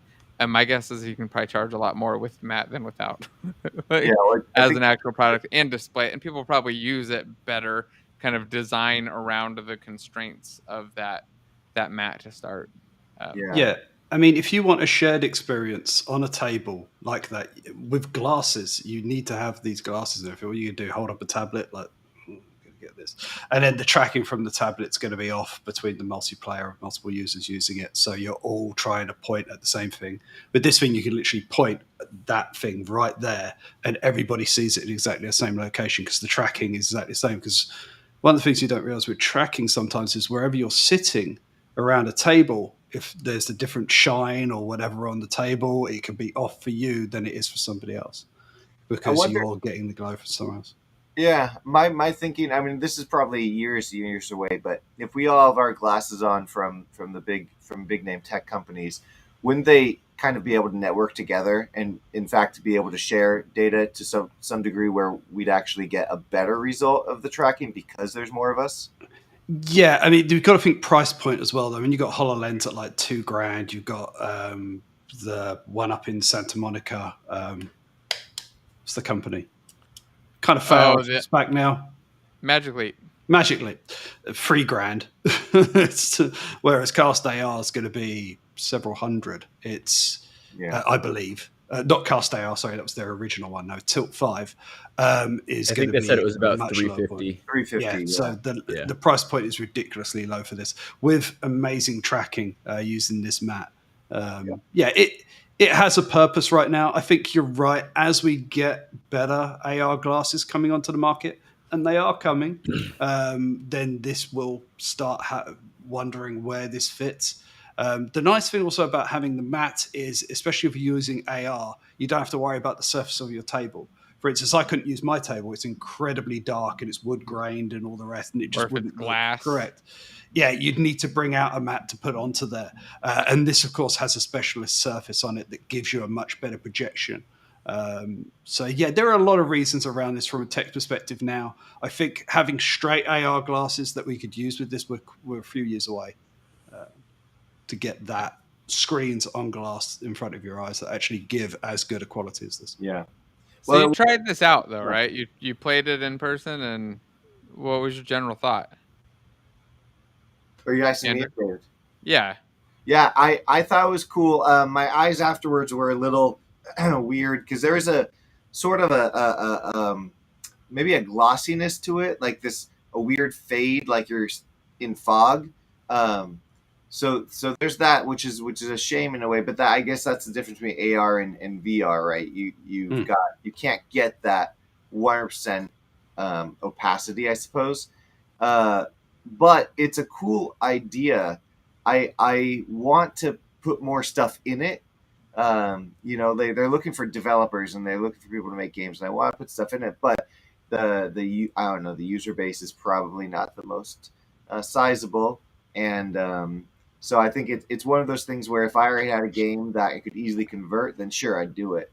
But I feel like it's a device too where you could probably make some games that would be fun on there that wouldn't be fun in a normal environment, right? Because you've got that new kind of area, new scenario to work with. I feel like if you took like, you could probably do some interesting, simple games and have them be a lot of fun without it being something super complicated, I think. But I didn't have any vision problems with it for me, which is I may have used it less or something too, or just been less sensitive. But what is interesting is thinking about like the way it works and the perception of the depth, where you've got this sort of virtual cone that goes from this 2D surface on the table up to your eyeballs in some sort of angled fashion, where anything that if you're sitting closer to it, then it can get higher from your perspective in the AR perspective than the stuff further away. So if you've got like a grove of trees, you'll see the trees closer to you higher, but the back ones will get cut off. You can bring things really, as long as you keep that wand, the tip of the wand in your eyesight, you can bring things really close to your eyes, but you have to keep it within that cone, otherwise it disappears. So that's an interesting thing, and it also, of course, goes deeper. Same thing, you can lean in, and so you can see if you're like, even in that picture, it looks like it's going into the table, and you're looking down onto like a game table, which is really cool. And they did have extra panels that you could put up on the background. So if you're doing all from the same side, if you're all on the same side of the table, or if you're doing single player, you can put panels up that make it more of an actual 3D tabletop surface, but it gives you more of a perspective boost. Though that kind of defeats the purpose. And that's where that's what first got me thinking about the AR here is like, yes, the table's cool, but they can't seem to put the AR world outside of that table. They can't say, okay, here's the square, I'm going to put something a little bit outside of there and just kind of do the math to track that. Does that make sense? That's because you're looking at the surface, and the surface is the thing that's giving you the response. Yeah, I would bet that they probably could be able to do that stuff too. And there was a comment here about how the glasses work. So, and this makes sense that the glasses are essentially just kind of passive with a projector. My guess is they have a projector, and they probably also have some sort of camera in there. It's right. It's polarized lenses, and there's a projector system into it. Okay. That's how they work. So the surface is the projected surface, and you've got the polarized lenses that switch between the people. There's probably some more to the table of that, which is because of the color being a low base, you're projecting light, so you can only make things brighter in a sense, and that means that you might not be able to see if there's a shine, if there's strong sunlight coming nearby. So that kind of stuff can be solved with a very strong matte black color base. Also, under just to talk about the concept of sharing reality from multiple headsets, I did look into something similar, though in another vein. Just wanted to bring it up that it's interesting because there's a lot of work that goes into telling two headsets that they're supposed to look at the same place for this shared experience without having an actual thing to compare to. Because as David mentioned, depending on where you sit, the entire area looks very different. So you could compare where the two headsets are and where they are looking and trying to figure out like something that should act as the anchor for both of them and be a shared one. But democratized without anchors is hard. You need a point in space external to the headsets that both can track on. So you've got the Valve Index or the HTC, you have the lighthouses outside. Those lighthouses will be able to tell the positions of the headset, so you can tell the positions between the two of you. You put a QR marker in the scene and you look at the QR marker, you get a good positional track off that, and that can then positional track both headsets or AR glasses or whatever in the world space around you. Points of light. But it can be done. IR. Yeah, it can be done. And even with a good quality room, you can do it with everything working out where everything is. If there's enough context for the actual thing to work out where the things are. If you sit in a big white room, best of luck. If there's nothing in there and you don't get much shadow or anything, then it's a problem. It's PvP, you're tracking the other person's headset. That's another way you can do it. Yeah. Dev kit. So if anybody wants to work on this thing, I would try reaching out to them, because I talked to some of the guys there too, and they were super, let's say, open receptive to the idea of having people work on stuff. I think Andrew even mentioned that they want Unity developers to build stuff, and I think they said they were releasing an Unreal SDK soon too. Yeah, So yeah. anybody's Unreal into that. SDK was coming soon. They also mentioned that if you do have an existing game that you want to port over to their platform, I think they do have some kind of like funds available for developers like that. Does anybody know the hardware specs real quick on this? Like, does this just run? And this is something I should have asked them there, but does this just run on a PC and you can run at whatever, if you use a 3090, you can do whatever you want? Or is there a Yeah. specific like system or like rendering? If it's just a display device, my guess is that you can kind of push the bounds and go crazy, which is awesome. Yeah, Kind of so separates they it out said you from the other devices. can connect it to the PC, and that's kind of how they were demoing it at the conference was through a PC. They also mentioned that there was planning on, if not already had, Android support, so you could just plug into your phone and it could run off of that. Oh, okay. Yeah, So you could go either way. You can go super high end or go to a more a portable, little more portable. platform. Exactly. Yeah. Interesting. Okay. Yeah. Well, yeah, it's something I definitely want to check out. Out of all of the things that I saw, there were two things that I saw that blew me away. Rider Flow, it sent a lot of people to go see that. Took a lot of people over there, and then this Take 5 thing. I saw that and I kept telling people go check it out. It is cool. They had a giant line most of the time, but Yeah. it was worth it. It was one of the first times I've seen an AR thing and been like, wow, this is cool. I would actually like use this at home and like show people, because most AR things they're neat and they're cool to me. I'm like, that's really cool tech. I love how they did that. But I know that like most people aren't going to care. This thing, I thought people would at least like, I could show like kids, wife, and all that, and they would have fun with it and think it was a neat thing. And yeah, Every D&D gamer. Oh yes, and tabletop games. I think Exactly. that's gonna it could definitely turn into a great tabletop gaming experience, Totally. especially once they have multiple device or multiple headset per device support going there. You could build some really cool stuff. I kind of want to build something around like some magic, like get magic cards and set something up there. I don't know if I could do a whole game on there, but it could be interesting. Be like some crazy And your stuff. map has a map in it. Definitely Scroll the map.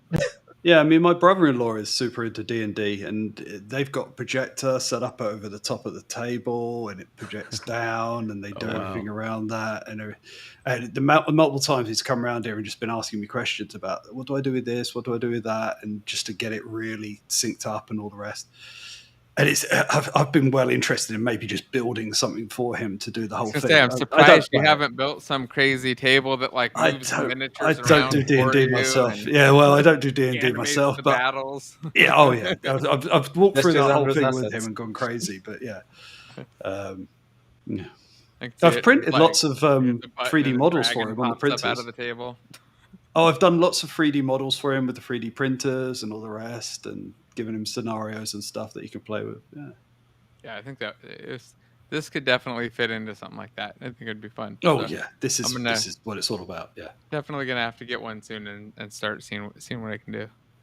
Just tell him to send us a few, and we'll just come around here and we'll build it here. That would be cool. We'd do like a multiplayer game at your house. That would be fun. Yeah, I'll reach out to them. I know they were curious about coming on, talking on the show or something, answering some questions. So it'd be fun. Oh, there you go. Yeah. Anybody got anything else on this, or you guys want to move on to other cool stuff from GDC? No, we booked a weekend to do this. You come around. Tell the wife you're going on a camping trip. She would never believe that in a million years. No, not in a million years, especially when you told her to come around here. Yeah. I did get this UT5 dice. 5 die. Yeah. Nice. I ended up giving that one to my my 5-year-old. I realized I didn't have an awesome gift for him, and he really, really wants dice. He's like all about asking for dice. He keeps seeing dice in different places. I was, Dad, can I have some dice? Can I have some dice? Can I have some He's dice? about that RNG. He wants to make up games. So he goes in there and he plays with his Legos and makes up little games and rolls the dice and then just does whatever he wants. Yeah. He has Vegas in his future. Yeah, my hope is game design in the future instead of gambling. Let's go for that. That's a giant gaming group. Like the little Mario Lego for everybody. So my friends have a giant pile of dice, like a literal sack full of them, just full sets. We used to play a ton of D&D and figuring it out, and we also used other TRPG game templates.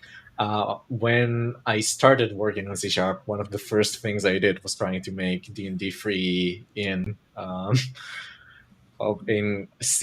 and it was really, really, really unsuccessful. But it taught me a lot. You're just gonna make your own. just make it all. Yeah, just play D&D, on a computer, because you can now. You're learning C#. You know how to write to a console. Oh man. So I had one other funny thing, or not funny, cool thing that I came across at Unite, and I can't find it now. It was I've got the card somewhere, and I've got the little cube. I was thinking about it because I gave the kids gifts, and one of them was this squishy cube, and it was from Logitech. Has this, I think it's called Connect tournament service. And I'd never heard of it before. Apparently, it's been around for a long time, and it has this Unity SDK and plugin, and it looked kind of interesting. I don't know. I don't have a personal use for it, but I figured some people might be able to use it in something. So it was an tournament SDK that you could pull into your games, and then your players could create and run their own tournaments. They would automatically populate the results of the games and show the tournament matches and do the matchmaking in your game. So there's a web interface for it, and then a whole in-game API and setup for it. And I don't know if I can find it, but yeah, what was it called? I will figure it out. Well, just going off with what you said, it actually sounds really interesting for sharing experiences for small communities. Because when you're working on making a game and you're trying to have matchmaking that supports structured gameplay like that, there's a lot of rules that go into it, and you're probably going to have to construct everything yourself. But letting anyone else see it is a whole other topic. You're allowing spectators, which is essentially writing a second set of the experience of the entire thing that you're trying to make, within the application tends to be really gruesome for people who are less experienced. So having some external API that you can just say, hey, yeah, I'm making this structured game of like 8 going to 4 to 2 to 1. There's a winner. And they can all go to a site and see through that. That sounds powerful. Yeah, and that's exactly what it is. I cannot find the name of it. If anybody in chat knows what it's called, please drop it. I don't know if I'm going blank or terrible at spelling or what, but I can't seem to find it. And they said it's been around for a long time. Again, I'm terrible at competitive games, so I'm like way out of the scene on the actual competitive stuff. I didn't realize it was there, but it looked really. Oh, Challenge. That's what it's called. There we go. Found it. Posting it in here. So they're is that, I don't know if this was their whole thing, but that's their main page. You can see their challenge.com page. And there I'm gonna pop it up and share it. I think that it'll make more sense for the people who are watching and don't want to click away to another page. But you can see here their tournament matchmaking or their tournament brackets here. And what I saw in there was I would be playing, and as soon as I won, it lights up green, like, hey, this is the winner, moves on to the next round. And then the tournament or the next game in the tournament was available for me right away. And they were saying, I think kind of like you were mentioning, not just for big games, but also great for things like itch.io game jams and stuff. You want to put up a game and you want to like allow it to be a multiplayer one, do a tournament there, you can just set that all up without having to code that system and do all of the matchmaking stuff. It's just kind of there for you. So it seemed pretty neat. They had a free program for small scale, which is I think probably most people. So it seemed worth trying out and checking out. It was another random cool bit of tech that I ran into there. I really wish I could have seen like every booth, because there's probably like a dozen more of these cool things that I totally missed out on. Technology. Yeah, so there's a lot of it out there. Do you guys see anything else that we should definitely pop up or talk about, Andrew, Johnny, while you were there? Lots of blockchain and NFT booths. There were a lot of those. I was surprised when I walked down in to like the main big open thing. I was like, what is that? What is that? It's like a big circle and it was empty. And then I realized it was an NFT booth. I was like, okay. But the second biggest booth in the conference with nothing in it. And it was really confusing. The entire like, time. you have to go up there and like, I'm not a big fan of like going and just talking to people without seeing stuff, because usually I just they already got too many people to talk to, so I don't want to go up and like ask what it is. Like, you got to show the thing for me, and that was a strange one. It was always so empty. It seems strange, but Yeah. they must have had a lot of cash in there. Right? NFT money. Yeah, there were quite a few NFT projects out there. There were lots of other things there, but it's still, I was surprised when that was the first one that I saw. And to clarify, Luca in chat is asking, what NFT people are trying to sell there. Well, it was really companies trying to enable NFT services for developers. Yes. So basically, hey, you wanna get rich quick, you wanna get money off that hot potato, then we'll help you do it probably for a cut. And so workers born every minute, you can take advantage of them too.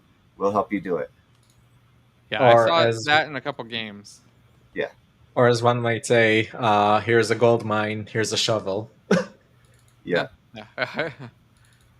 Yeah. So there were those, but there was I don't know, there were a lot of things there. I also saw those haptic vests, which were really cool. I really wanted to try one out, but there were just lines. So what round? I got one in the garage. Oh yeah, I've tried yours before. Yeah. I just wanted to see what these new ones were, if they were any different, because it was they got to be better than that one. Yeah, like these full-on bodysuit ones. And it's like, curious what they're like, but just the time and lines, man. Yeah. All right. Let's see if there's anything else. I don't see anything. So I guess if anybody's got questions, just start dropping them in chat. We can take maybe some technical questions and some more GDC questions if anybody's got any. And I want to get, actually, I'm going to start loading up my giveaway thing in probably the next 10 minutes or so. So we'll get going on that. Do you guys have other things you wanted to talk about this week that we jump into while we still have lots of time? Yeah, so this week there's been an interesting post from GDC regarding codecs from Marvel as Guardians of the Galaxy. I just wanted to highlight that because it's a really interesting read about how they handled all their amazing dialogue that got to the Steam Award. So nice. So this is Codex is their tool for making dialogue. Is it a custom tool that they made, or is it Yeah, they worked out how they're working with the text for its entire lifetime, and how they can add notes for the people who read it out and make predictions. And they use generated audio so they can write something really quick and test it out for the gameplay before they're waiting for actual recordings. It's a really powerful tool, and you can learn about the process of how to make actual better tools for your team to work with reading through it. There are a lot of inspirations to take from this one. Nice. So just dropped it in chat for everybody too, so you can go check it out. I'll have to read through this.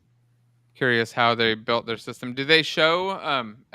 Maybe it's in this blog post here, but do they show what the tool looks like and how they kind of set things up in there at all, or they just kind of loosely talk about it? Just kind of loosely talked about it. Well, they do go into small details that are actionable, but I was hoping that being in GDC, you might have more on this. No, I wish I had. I didn't get to attend any of the talks either. Just no time. Like I said, next year, I go for the whole time and check out everything. There's just too much to see. Well, I guess time. It's probably worth mentioning at this point that GDC has a vault, and everything's going to end up there eventually. So for anybody who's interested, just go to GDC Vault, and you can literally watch all the conference videos throughout the years. There's a ton to learn there. And Unity, all the Unity sessions that I attended, they were all like sponsored sessions by Unity. And they said that those were going to be available on their Unity YouTube channel within the next couple weeks. Yeah, that'll be nice too. Yeah, that's one of the things I love about the Unity sessions. They end up out and not waiting years. You don't have to wait whatever it is, the 3 years before it gets into GDC Vault. Cool. So I'll have everybody check that out. And then anybody else got anything interesting that popped up over the week? Or did anybody have any questions? you see anything interesting at Alt Control GDC at all? I don't know what that is. That's the section of GDC where it's all like the weird, crazy interaction games where they build all the physical stuff. You know. I totally missed it. I didn't see that part. Yeah. Now I'm sad. No. No, that one's super fun. There's like for example, there was this one. It was like a skateboarding like DDR type game almost, where basically there was this like platform, and there are these like 4 metal plates, and then so you were basically on a skateboard, and that skateboard had like 2 metal connectors with a wire connecting between them, and then it was kind of like there's like a battle playing out on screen, and then like based off of what's going on, you kind of like orient your skateboard in different ways, and then if you line up the skateboard with how it's showing on the screen, then you like shoot an attack at the enemy or whatever. Oh, wow. No, I missed that. Where was that? It was on the show. It was the physical games section. There's a whole section of all the physical games that David would probably camp out at. I seriously didn't see it. I'm going to GDC next year. That'd be totally. That's your people right there. It is. I mean, that's where if you were there presenting, you'd certainly be there with your shocking electrocuting everyone. Yeah. Well, no, I totally missed that. No, yeah. And they had like another one, like it was like an actual like fighting game. So they had like this kind of like dummy thing set up, and they had like little targets on it, and you'd like punch it to coordinate what was going on the screen. And there was another one where you were like buying and selling stocks, and they had like physical phones, and you'd have to like type in a phone number for the stock you wanted to buy or sell. And then you pick up the phone and you yell in it. You're like, buy, buy, buy, sell, sell, sell. Oh, I love that. Oh, yeah. Oh, yeah. It's a blast. Oh, that's awesome. I missed it all. I did not see that section. Oh, Dave, next year. Be there. So there was a video. Michael asked if Andrew could make an asset store publishing video. So I could. No, I'm going to be speaking at this convention coming up. You may have heard of it. It's an online one run by some guy with a beard.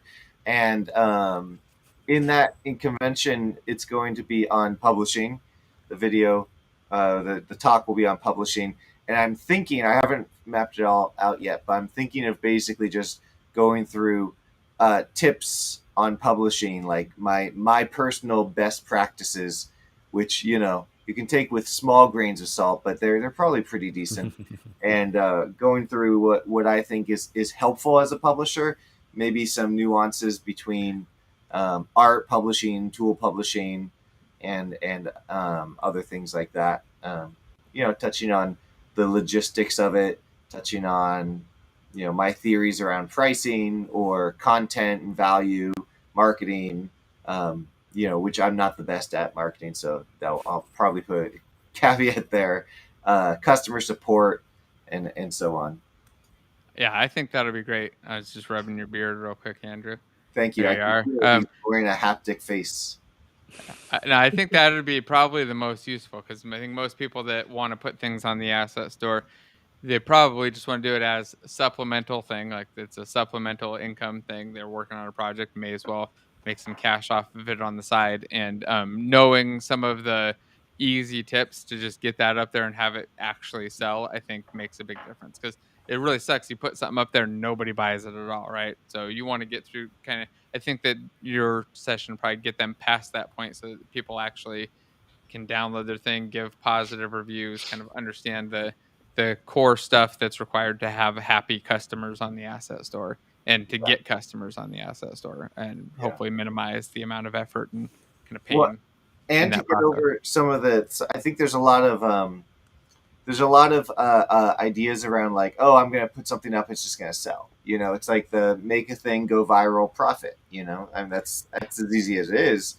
But the reality is much harder. I know, like, with my talk at Unite that I did years ago, I was talking about how I hadn't made money because I had gone into this thinking, okay, my expectation was that if I put up a character, I might sell 3 or 4 a month at, $40, which seems to me like a pretty low number, especially with, how many hundreds of thousands or millions of people who use Unity and whatnot. The reality was much different. I found out the hard way that, and I still to this day, some of the characters that I have sell once every 6 months, 5 months. And it's, without doing the bundles I have, it gets to the point where, wow, creating one character with the amount of money I spend on it can take 3 or 4 years to get paid back, which is a long time. And so I just got excited by your eye right there. I got distracted. I hope he's okay. I think there might be a badge or something showing up in his apartment and attacking him. I hope not. But yeah, so there's these ideas of like, oh shoot, my stuff's not selling. What do I do? And a lot of publishers will lower pricing. A lot of publishers will give up. And I think the reality is more about, we all need to do a better job. And this is one of those constant things we can always do a better job at. No matter how good you get at it, you can always do better. A better job at communicating what the problem is that your asset is solving, what the problem is, whether people even know they have that problem, and then communicating how easy of a solution is, getting the confidence through that this is a good value. You're not going to have an issue with using it. It's easy enough to implement. And knowing that a lot of the users who are looking to buy, a question I get periodically is, how do I make a prefab?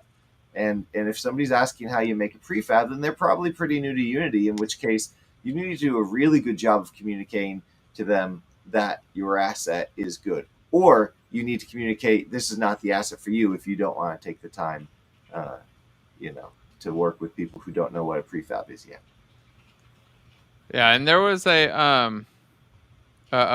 Michael had an update here about having needing a whole lot of extras and things that you probably don't think about when you're going through that process. And I remember the same, like I put it up and I realized like I kind of need like a web page that's got some info and like an about a publisher page, right? Because it's one of the fields that's there, and I feel like it adds a lot of value. You give a little bit more insight into what the asset is, what's going on there. It goes probably somewhere, and I don't know how much that impacts things. You probably again talk more about that in your talk and stuff, Yeah. and dive into it. You know a lot more about it than I do, but I do remember going through that, like screenshots, getting nice images, nice video trailers. Like there's quite a bit of stuff to go through to make a good asset or a sellable asset versus the ones that I've put out that nobody even buys for free. Like I've done that, put some free ones up and they get 0 downloads. But then put up some other ones that are a bit more polished and not free, and they've done relatively well. Yeah. So I'll go through a lot of stuff. I'll talk about pricing as well. Pricing is one of those touchy subjects that is, it's hard. I mean, pricing, I've tried so many different things with pricing. I've lowered prices down to $20 without telling anyone, just to see organically if sales go up. They don't go up. Alternatively, I've heard from other popular publishers, I won't name them, but you know who they are if I did name them, that say, oh, we raised prices and our sales went up because of it. So there's a lot to dig into, and all of it's interesting. All of it is, your results may vary, of course, but there's definitely money to be made if you have a good product to sell. And if you've got a solution, somebody asked earlier in the chat, Engage Online, at what point do you know if an asset is worth charging for on the asset store? How do you determine pricing? Well, time saved. Is it going to solve a problem and save people time? And is it going to do that without harming their project? Is it so basically, earlier, Jason, you were saying you're not going to recreate water, you're not going to recreate all this stuff.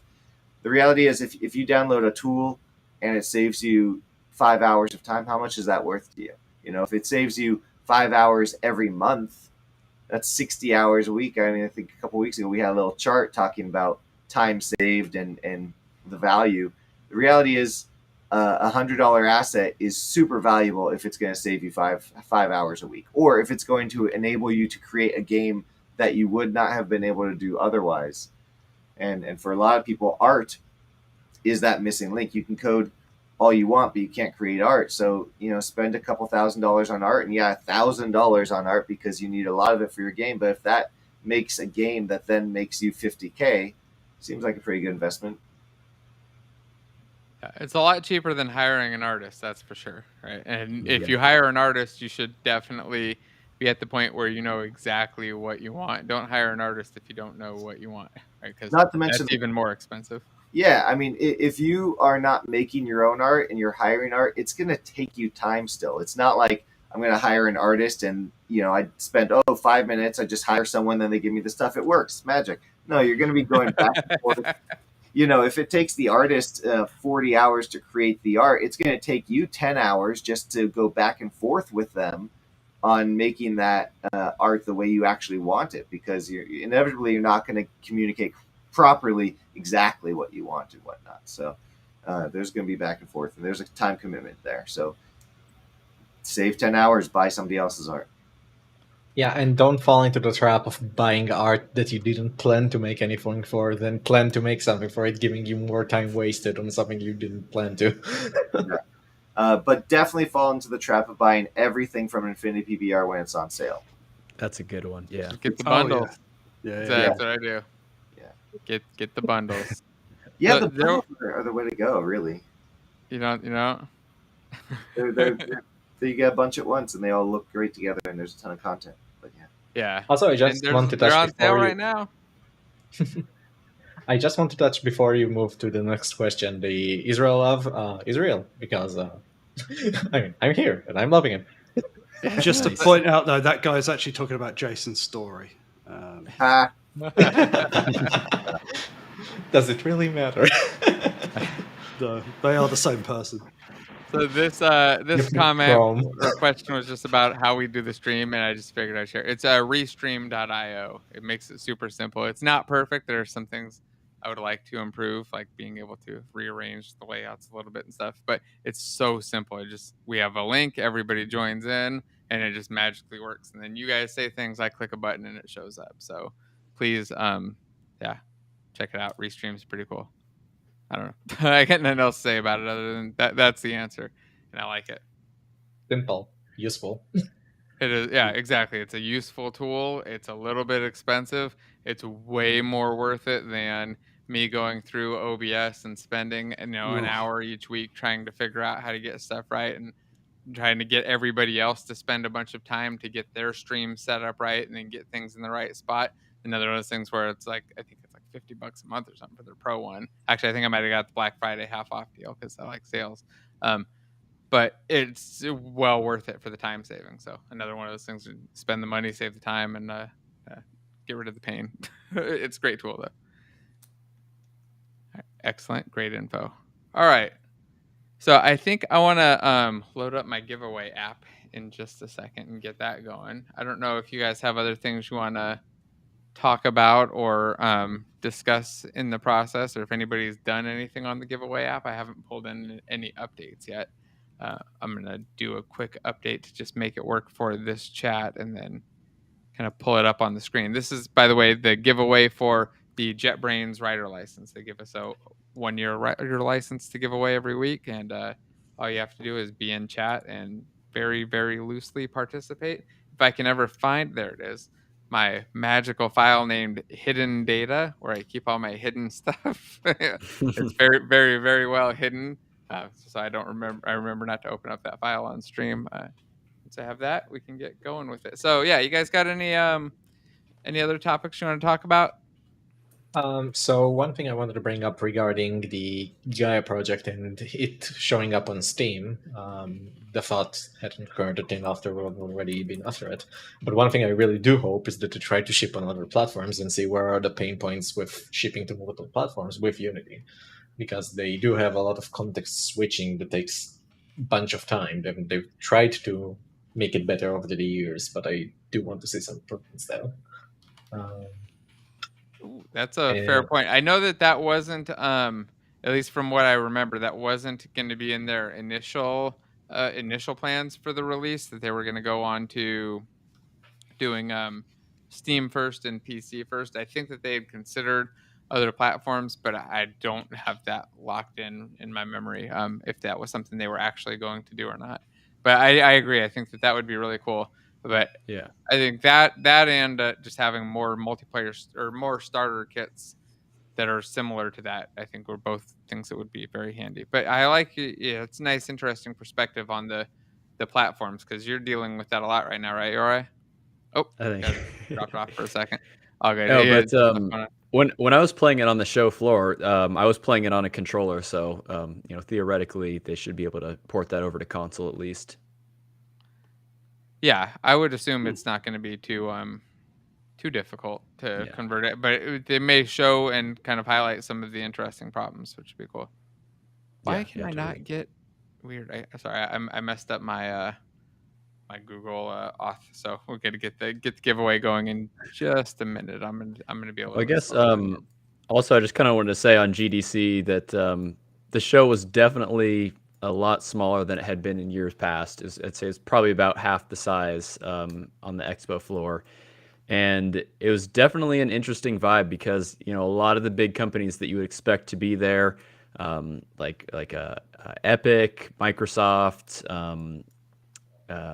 who else wasn't there? Like Sony, like they didn't have any presence on the show floor at all.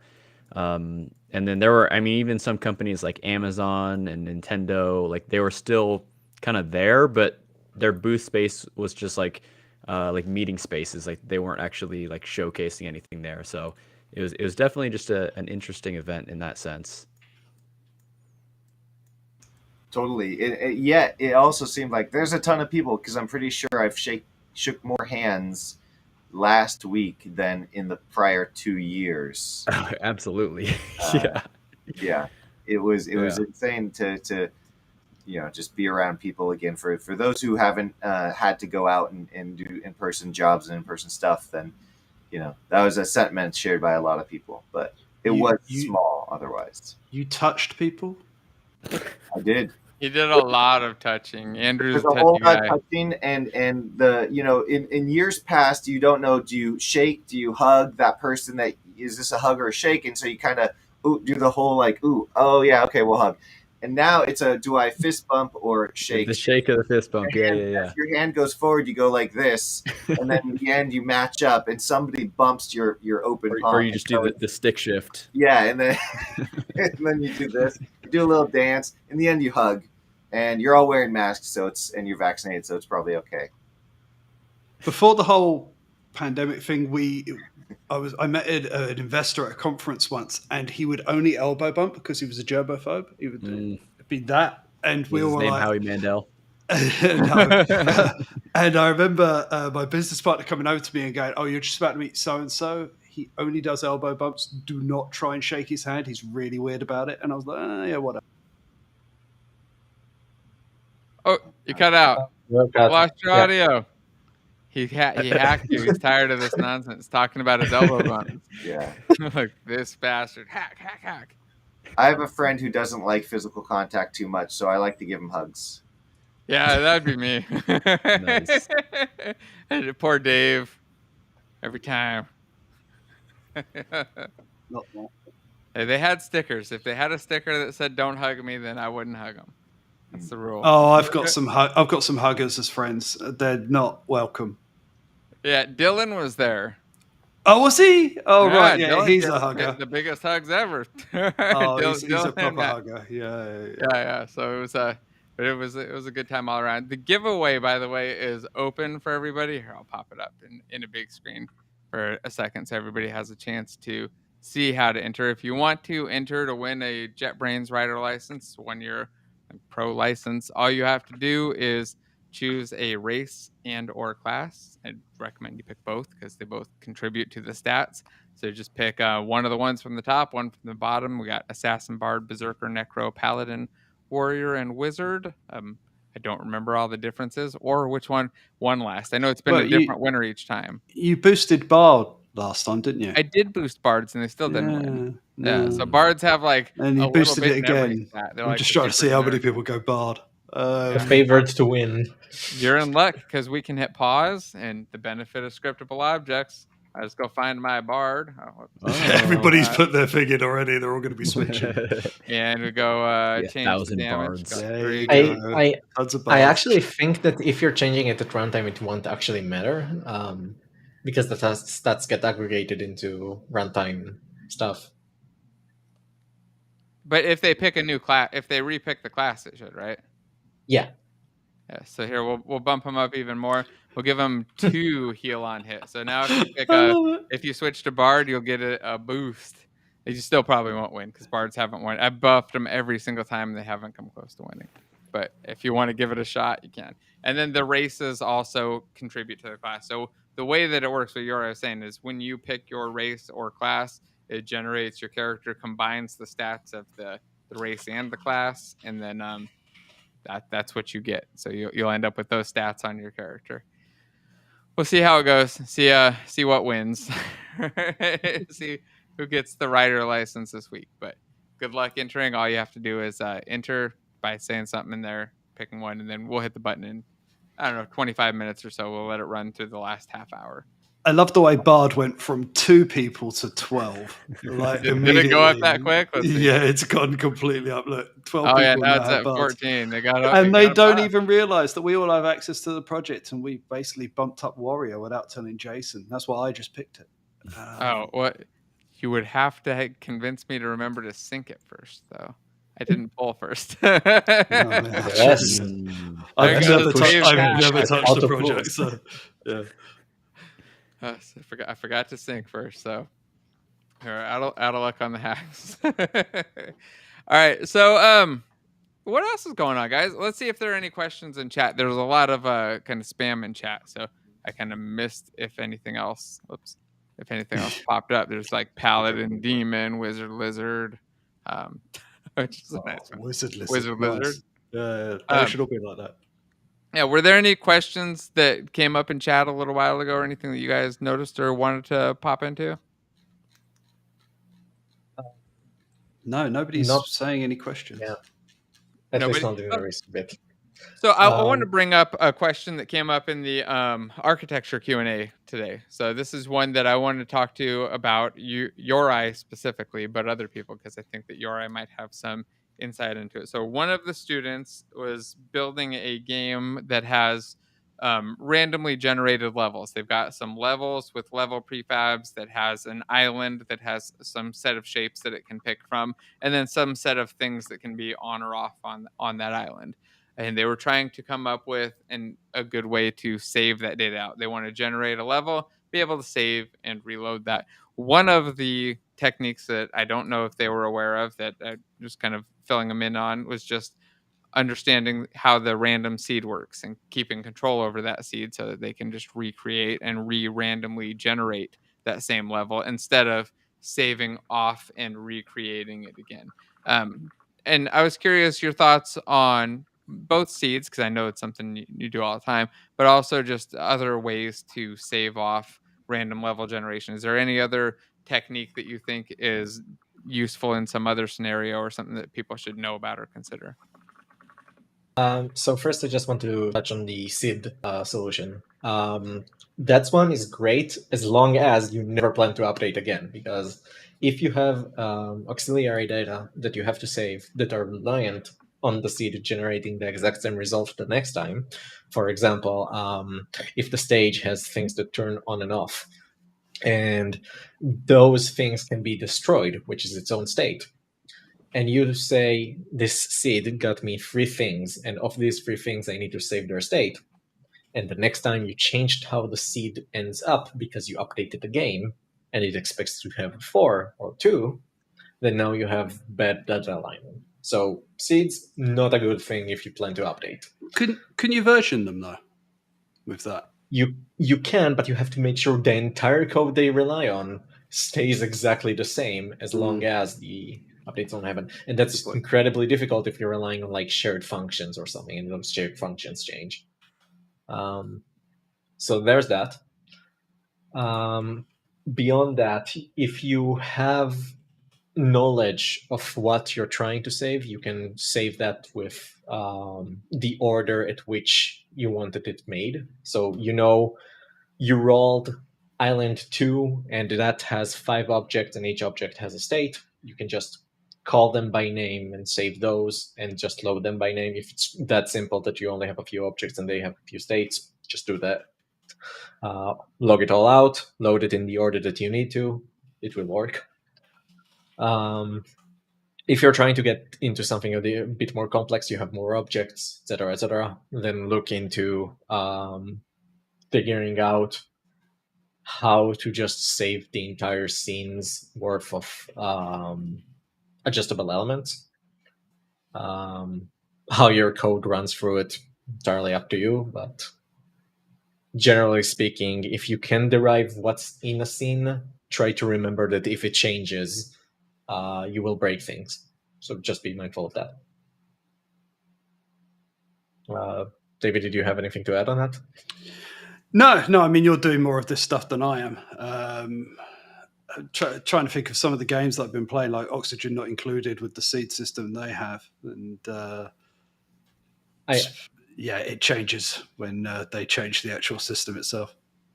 The one thing that's really fun is to just not do any of what I said and just keep the seed and just let it generate different results the next time you load in.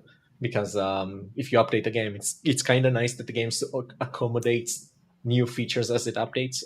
One problem we had with Terraria is that as Worldogen changed, we added new things that get generated at the beginning of the game, and you can't get them any other way. So players who made a world early cannot access features that were added later, and some worlds literally cannot have 100% of the content as a result of the game being updated. So this is something that you might want to consider if you plan to update the game for a long, long time. Yeah, I mean, they seem to handle it quite well with how Occlusion not included and how they put the extra elements into the game, but yet when you start it up, I know there's been some pains in the past where they change something and then they start it up and suddenly everybody's like, my game's broken. And yeah, that's cool. Lots of regression testing. We have worlds from the beginning of the game that just once in a while we're making sure, hey, yeah, this loads okay. Praying nothing broke. Yeah, I could see that. There's another question that popped up. How do you generally know when you need to refactor to improve architecture? When your I got back to my screen and I saw that, and I had to pop it up. In my experience, it's not very complicated. It's when making changes or adding something to my game is not simple. It's when I want to make something, put something in my game, and that's a difficult process. And it's a difficult process because of something that's already in my game. Not it's a difficult process because there's nothing there for it, but because I have to like work it into some other systems and it's not easy. That's when I want to start refactoring, and that's when I will start refactoring and just fixing up my systems so that they're easier to work with. And that's pretty much the general rule for me.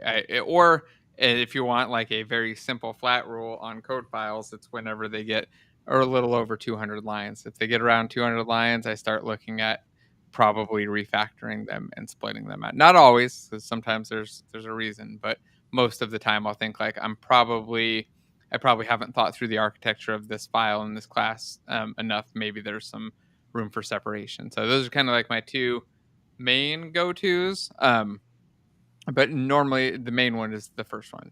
So it's when something gets difficult. Suddenly you have to support a new platform and you realize you can't do that on what you're doing. Yeah. Or you got to add some new system or change something. You know, if making a change for a game designer is suddenly like something I don't want to do because it's too difficult, then there's probably some opportunity to fix things. So do I get to touch the elephant in the room and say that to improve architecture isn't a real goal and you shouldn't do it unless it's for fun?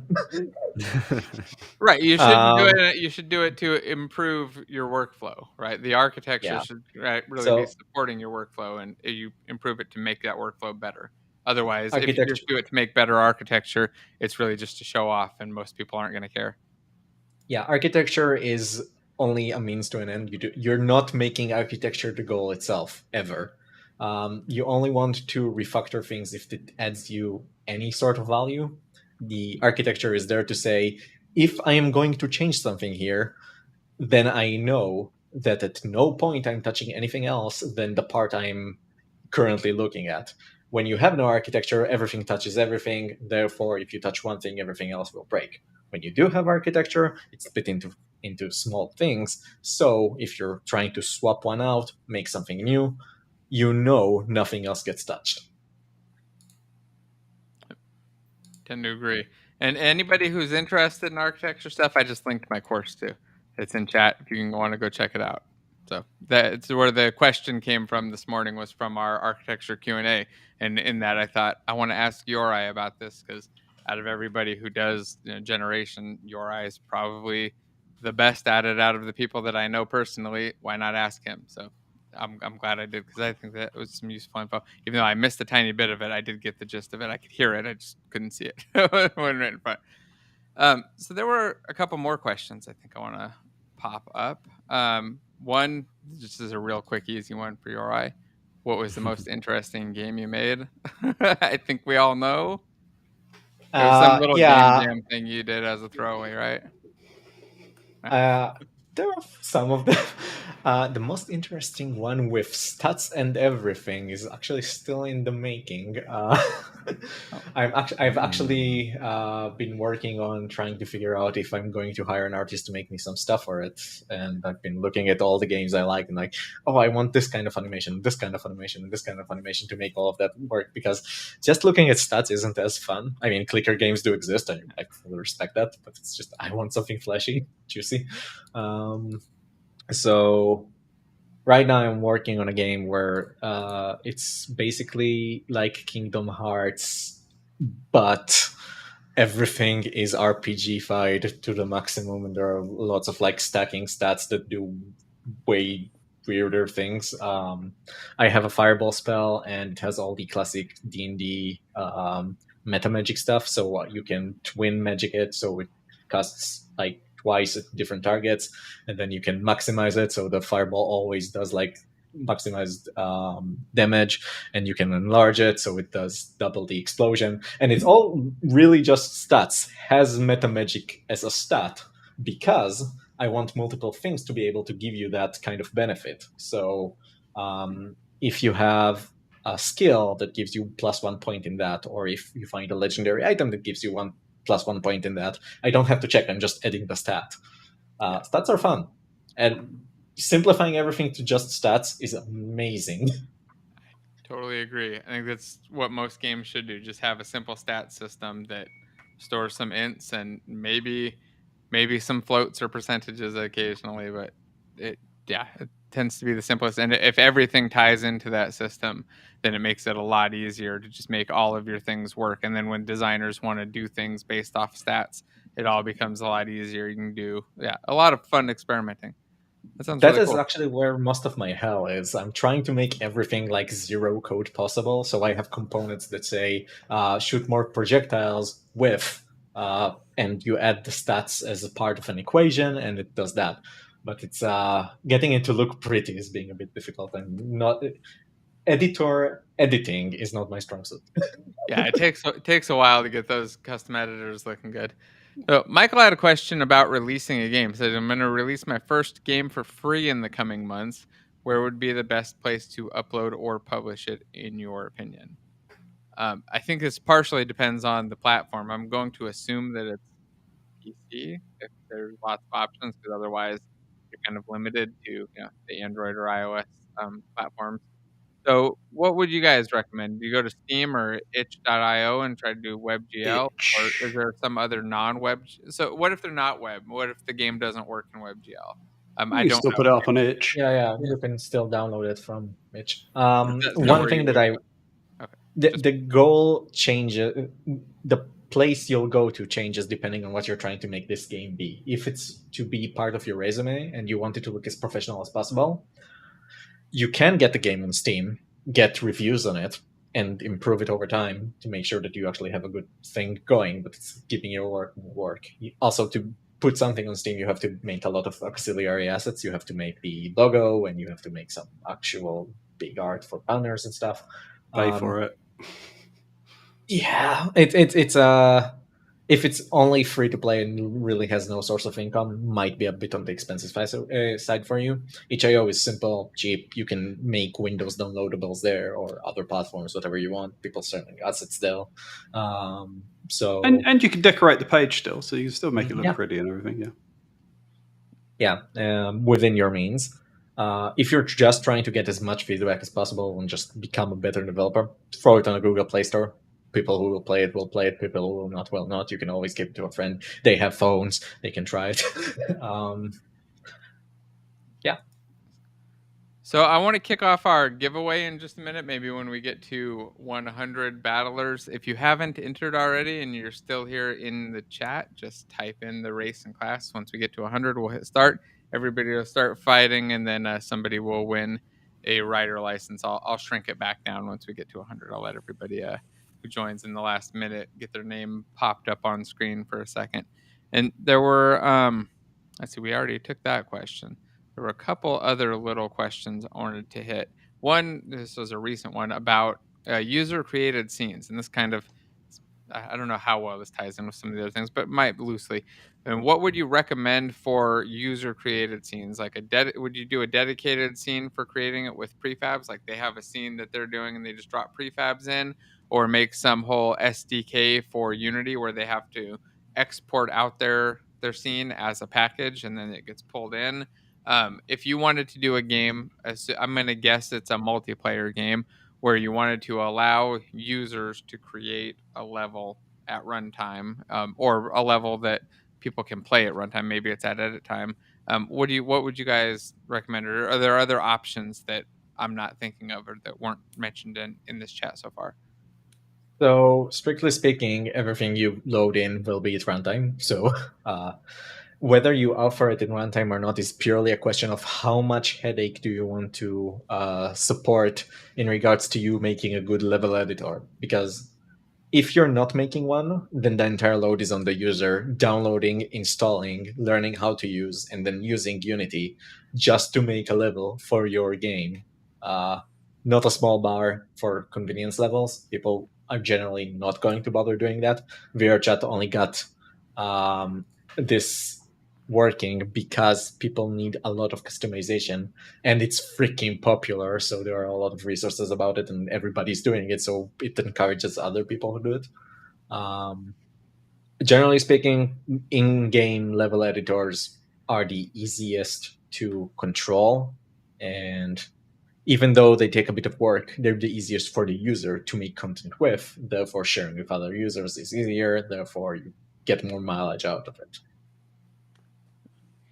Yeah, it's actually a really good YouTuber called, I'm going to mess up his name now and he's going to kill me. He makes the game called Gravity Ace, and I can't remember whether his channel's Gravity Ace or not.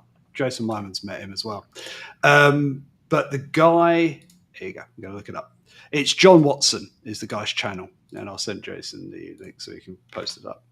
He actually works in Godot, so it's not actually Unity, but he talks a lot about the level editor he's creating for his space shooter style game. It's a 2D game, which is pretty fantastic and produced by Godot. But yeah, check him out. He builds a level editor. He talks about all the different things that Uri's just mentioning there, you know, how he has to save the scene off and how he limits users to what they should be doing or not limit them in other areas to enable them to have creativity. So yeah. And if you're doing Godot, he's a great resource. To check it out, I just linked it in the chat. So there were two questions about the giveaway, then I'm going to kick it off. One was, is it open source? Mostly, yeah. I think I posted the source up on Patreon so far. I was planning, or maybe it was on YouTube in the membership. I was planning on just opening it up though. We can't give away the art though, so I've got to figure out a solution to that. It was just the code, but yeah, it was up there. And then the other question was, if I win, could I get a hoodie or a mug? Yeah, sure. Hoodie or mug instead of a rider license if you prefer. That makes sense to me. And then I'm going to just join the giveaway and be entry number 100. I'm going to pick let's go with a warrior chest. It's the least common one, or the least picked. Let's see, did I go in? No, I went in as host. Let's try that as Jason. Warrior. Swap all the characters to Andrew's characters, and then in the actual thing itself, have a coupon to Andrew's bundle that they could go and get a discount on the asset store for all of Andrew's Yeah, I planned assets. on doing a stream with Andrew to swap out the characters sometime. We just got to get the timing together. With now that GDC is over, I think we could probably do that, do a live stream and just go in and show how we change out the character art. I think it'd be an interesting video too. People could see how you just pop in your own art and how you set up the prefabs and characters to make that possible. All right, now that I am in the giveaway, I will hide everything, hit start, and begin the battle. So I have a question for Andrew then on that case. Can you do that? Can you give away like coupons for bundles on the Unity Asset Store yourself in like promotions? Yeah, there's vouchers, 12 a year per package that I can give away. So totally doable. And it just gives you a free license to the asset. You want to sell them. You want to make some money off this. So. Well, I mean, people can't sell them. No, I think he was wondering if you could do specific coupons for an asset, like give 50% coupon off your asset. Like, here's a code for this asset. No, we can't. And from a publisher perspective, I think I'm okay with that, because as much as I think it would be cool to do marketing things, probably I'd just be getting lots of people every day saying, "Can you give me a discount? Can you give me a discount? I know give me a discount." And that's just, I don't want to deal with that. Interesting. Yeah. Yeah, I agree. Hey, Jason, make one version like for $1 that needs models or something already owned. Okay, I see what you're saying. Yeah, I think we can make this thing available with some placeholder model or something. We can probably find like a single character model that we can ship it with. That everybody can use. Yeah, it'd just be like instead of being a rat, you'll be the blue guy and the green guy or whatever. If there was because this is a Cinti Studios environment, and if we switch it to my art, but there's also all its assets to art. So technically, somebody just has to get the code, and they can change out just a couple of the characters to get the gist of how it's working, and that's enough to learn from. Unless they're all going to run their own YouTube streams and giveaways and stuff. But that would be, a placeholder character that works exactly the same as all the Infinity PBR ones. Yeah, you just a sphere and a cube, and say this is a cube versus a sphere, and and go from there with a gray box. Jason Story can make a gray box level that looks amazing. So. He can make his own crab out of spears, capsules. Yeah, I can see it. Yeah, I think it'd be cool though. We should definitely do that. Andrew's dragon is a boss fight to get the coupon. There you go. See, what excites me the most is changing out to be the realistic, high fidelity characters and environments, and then it's no longer toon low poly style, but now like super cool with, Yeah, that could be cool. I keep telling myself one day I'll replace those bottom highlights with something more exciting, but it works too well. Yeah, they do make it nice and obvious. The amount of times I use temporary programmer art just to make fancy VFX is borderline criminal in Terraria. There was like there's this one texture that I got one time out of like desperation when I was working like with almost no time left, and the artist couldn't make me like one sprite because he was loaded with other job that was totally way more important. And I was like, yeah, I'll make a weapon with this one sprite. I can do it. Just trust me. And I ended up making like the fanciest VFX in Terraria at the time. And I'm like, people like this. And then whenever I start making a new weapon that has any amount of energy in it, I keep using the exact same sprite. And I'm like, I'm making so much mileage out of just that one shape and what it has.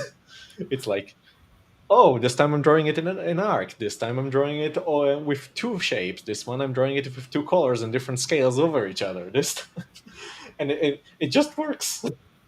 Not trying to be lazy or anything. It's a really good texture for VFX. VFX that in general in games tends to use a lower amount of textures compared to everything else because they tend to stack. in different ways, making different combinations. It's just something funny I wanted to bring up. So in this case, this is like one of the default UI textures that was just like a glowing fade point thing. The Unity has a bunch of those for the default particle, and it's just colored and it's unlit, so it just works. Yeah, it looks good though. I mean, it shows well, and you can tell what's what. So Yeah, it's a programmers spotlight aren't- without having the cost of a spotlight in the scene.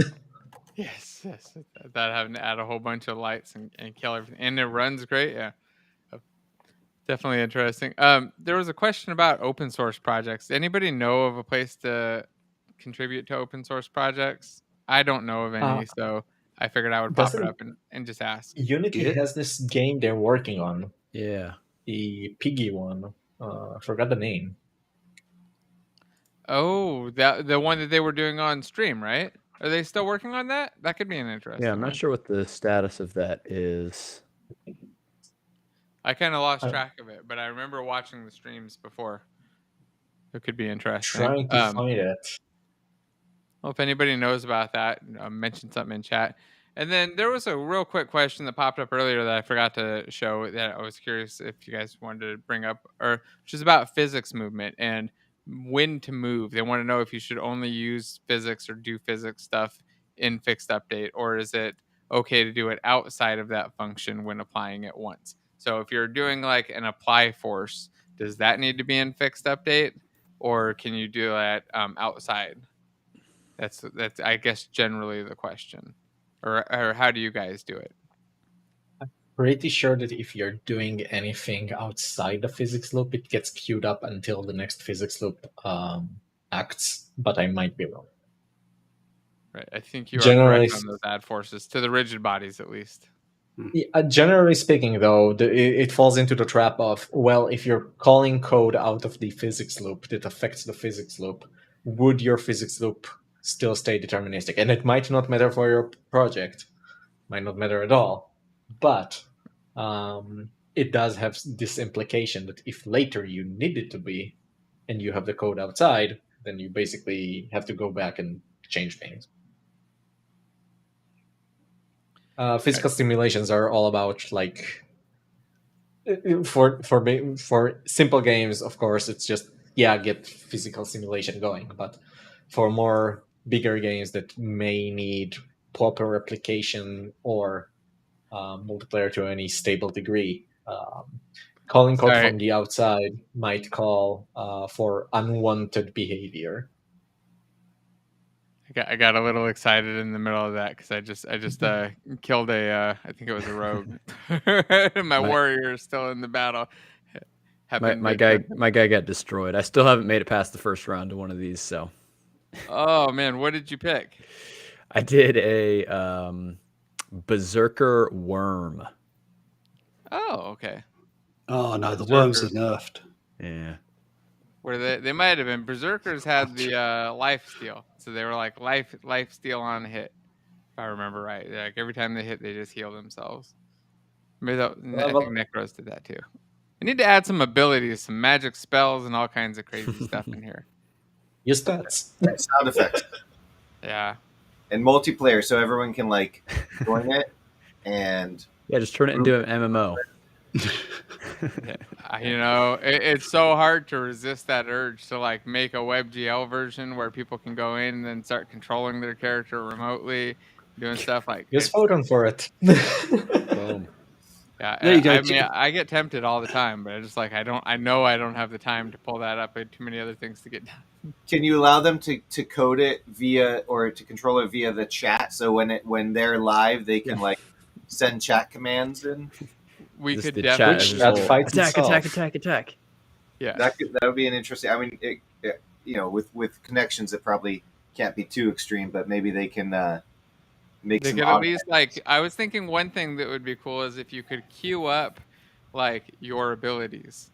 So if you could like maybe like put in an order of them and queue them up in advance before the fight, and then your character would maybe just run through those abilities. At that, maybe it's just like a simple MMO style rotation at first. Like add a little mana bar, some abilities, and a queue, and you can pick which ones you want, and have it just run through those as your fighter or something. Then you could change it in between rounds, you know, see like, oh, that didn't work, and adjust it in this next round or next week if I got my butt kicked. And if it never resets, then you have to choose whether you want to use those abilities now or wait till the end, at the end of the when you're halfway through. It could definitely be interesting. There's just so many options out there. I like to see that my warrior is still in though, which is funny. I think I made a warrior chest. Speaking of the urge to make stuff, earlier I was talking to David about how I played Rune Factory 5 this weekend, and basically every time I boot it up, the sky suddenly goes dark, and I ask where did my time go, because it's super fun. Mm-hmm. But the game has issues, and I wanted to highlight it because it's really like making me want to drop everything and try to make my own version like real quick just to satisfy the urge.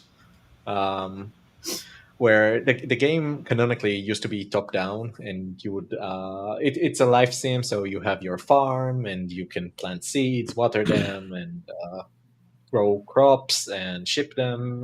Stardew Valley experience, it has more combat and fantasy than Stardew Valley. But in Rune Factory 5, they transitioned from the top-down to free-look camera. And as a result, a lot of the mechanics that used to work really well don't really work well anymore. So there's a smart targeting system that tries to look at whatever objects are in front of your character, but it's not really good at picking the exact one that you want.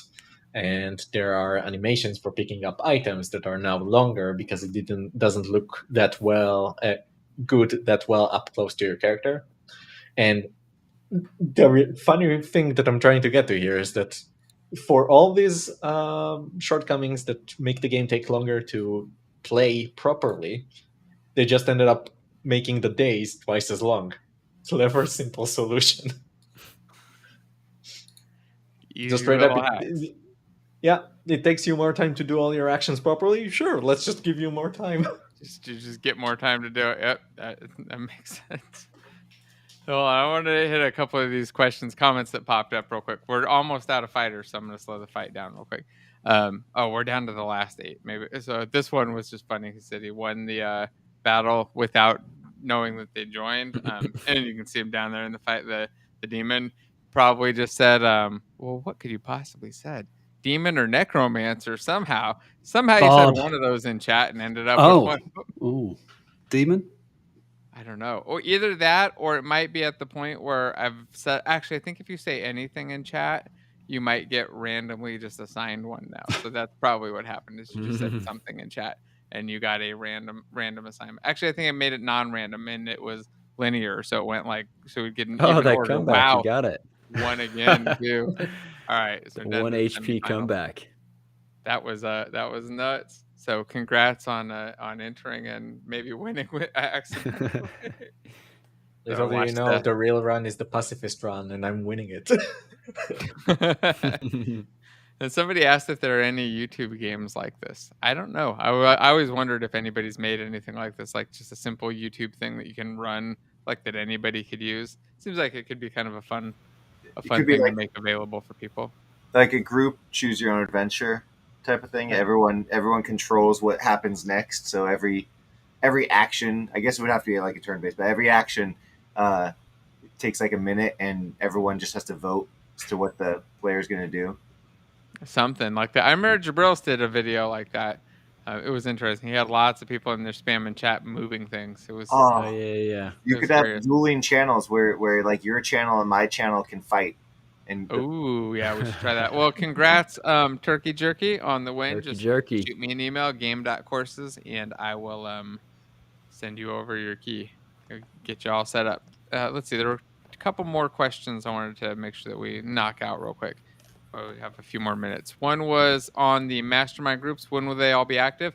Or sometime early next month. I'm starting them up, scaling them up now. We've gone through a couple, scaling them up this week. So over the next couple weeks, they're going to be going out. Watch for the emails, setting up a system to kind of automate it so people can pick ideal times instead of me trying to guess a good time and then get people into okay times. I want them to be in perfect times so that things just work. Another question was about actually, let's go back to this one in a second because that one's a longer. This is quick. If I can't make it to the conference for one of the days, is it still worth it to buy the pass? I saw there were some other benefits to buy it. So this is for the GameDev Guild conference. If you didn't check that out yet, it's just gamedevguild.com. But there are definitely some benefits of buying it, even if you can't come one day. The sessions, of course, will be recorded along with the Q&As. You'll miss out on the opportunity to live ask the people during that day questions. You obviously can ask questions before or to the other sessions. But outside of that, no, I'd say there's no real downside if you're just going to miss one day. Or my kind of goal with it was that people could attend while you're at work. So it's going to run through Eastern Standard Time throughout the day.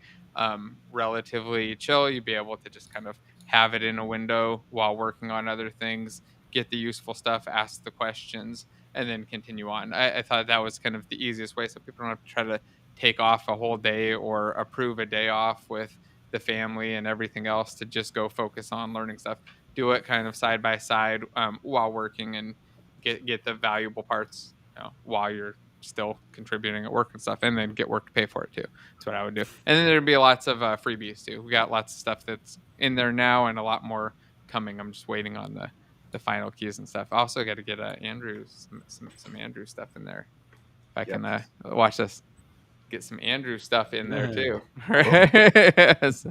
So let's jump on to this next question that was about addressables. Is there some case where you absolutely want to use addressables? In all my projects, I've never felt the absolute need to use it. So is this something that you guys have thoughts on? Like, do you think addressables must be used in something, or there's a really strong situation for using them, or why this person's maybe not seeing that case? So strictly speaking, addressables only are a wrapper around asset bundles, and asset bundles are only giving the developer more control over when they load their content, because loading content can take time, and that time might result in users' frustration. So generally speaking, if your game is only composed of very small scenes and there isn't a lot of content in it, and you're just hopping between scenes, Unity is already managing how you're loading your content for you, so you won't load as much. But if all of your content can appear on any of your scenes, and maybe your scenes are connected, and there's a bunch for Unity to figure out what to load, it might just say, screw it, I'll load everything ahead of time. And that means everything is loaded in memory at the same time, taking all of that resource space and making loading extremely long. All of that is crippling to the user experience. So this is where addressables come in. If you're not shipping anything that needs that, you're making something simple, small scenes, it's not going to matter for you. If you are making a game where, say, you have a hero arena game where any hero can load in and any enemy can show up in any stage, yeah, it's going to matter. All right, so here's a question for Uri and Jason Story. Will Jason Story use Uri's background when he comes back? I certainly hope so. I don't even know when he's going to come back. Come back, Jason. I even have the same chair as him now. Yes, I guess we will see. I'm hoping so. And then James posted that they're launching the Ukraine Discord RPG tomorrow. They modified their Discord to be an RPG where projects helping Ukraine devs. I'm screwing up my reading out loud, but definitely go check that out. James, can you drop a link with more information to that in the chat too, so people can go check it out? I think it'd be interesting. There's probably a lot of people on here that would like to go see that. And then there was a question on learning multiple engines. And I don't know how many of you guys have gone through this process of learning multiple engines, but I wanted to see what your thoughts were. It says, what's the benefit of learning multiple engines and going through that initial curve for each versus getting really good at using one engine? And I don't know that this necessarily has to be a versus. I think it can be in addition to when you're thinking it through. So anybody got thoughts? Like, do you think it's worth learning multiple engines?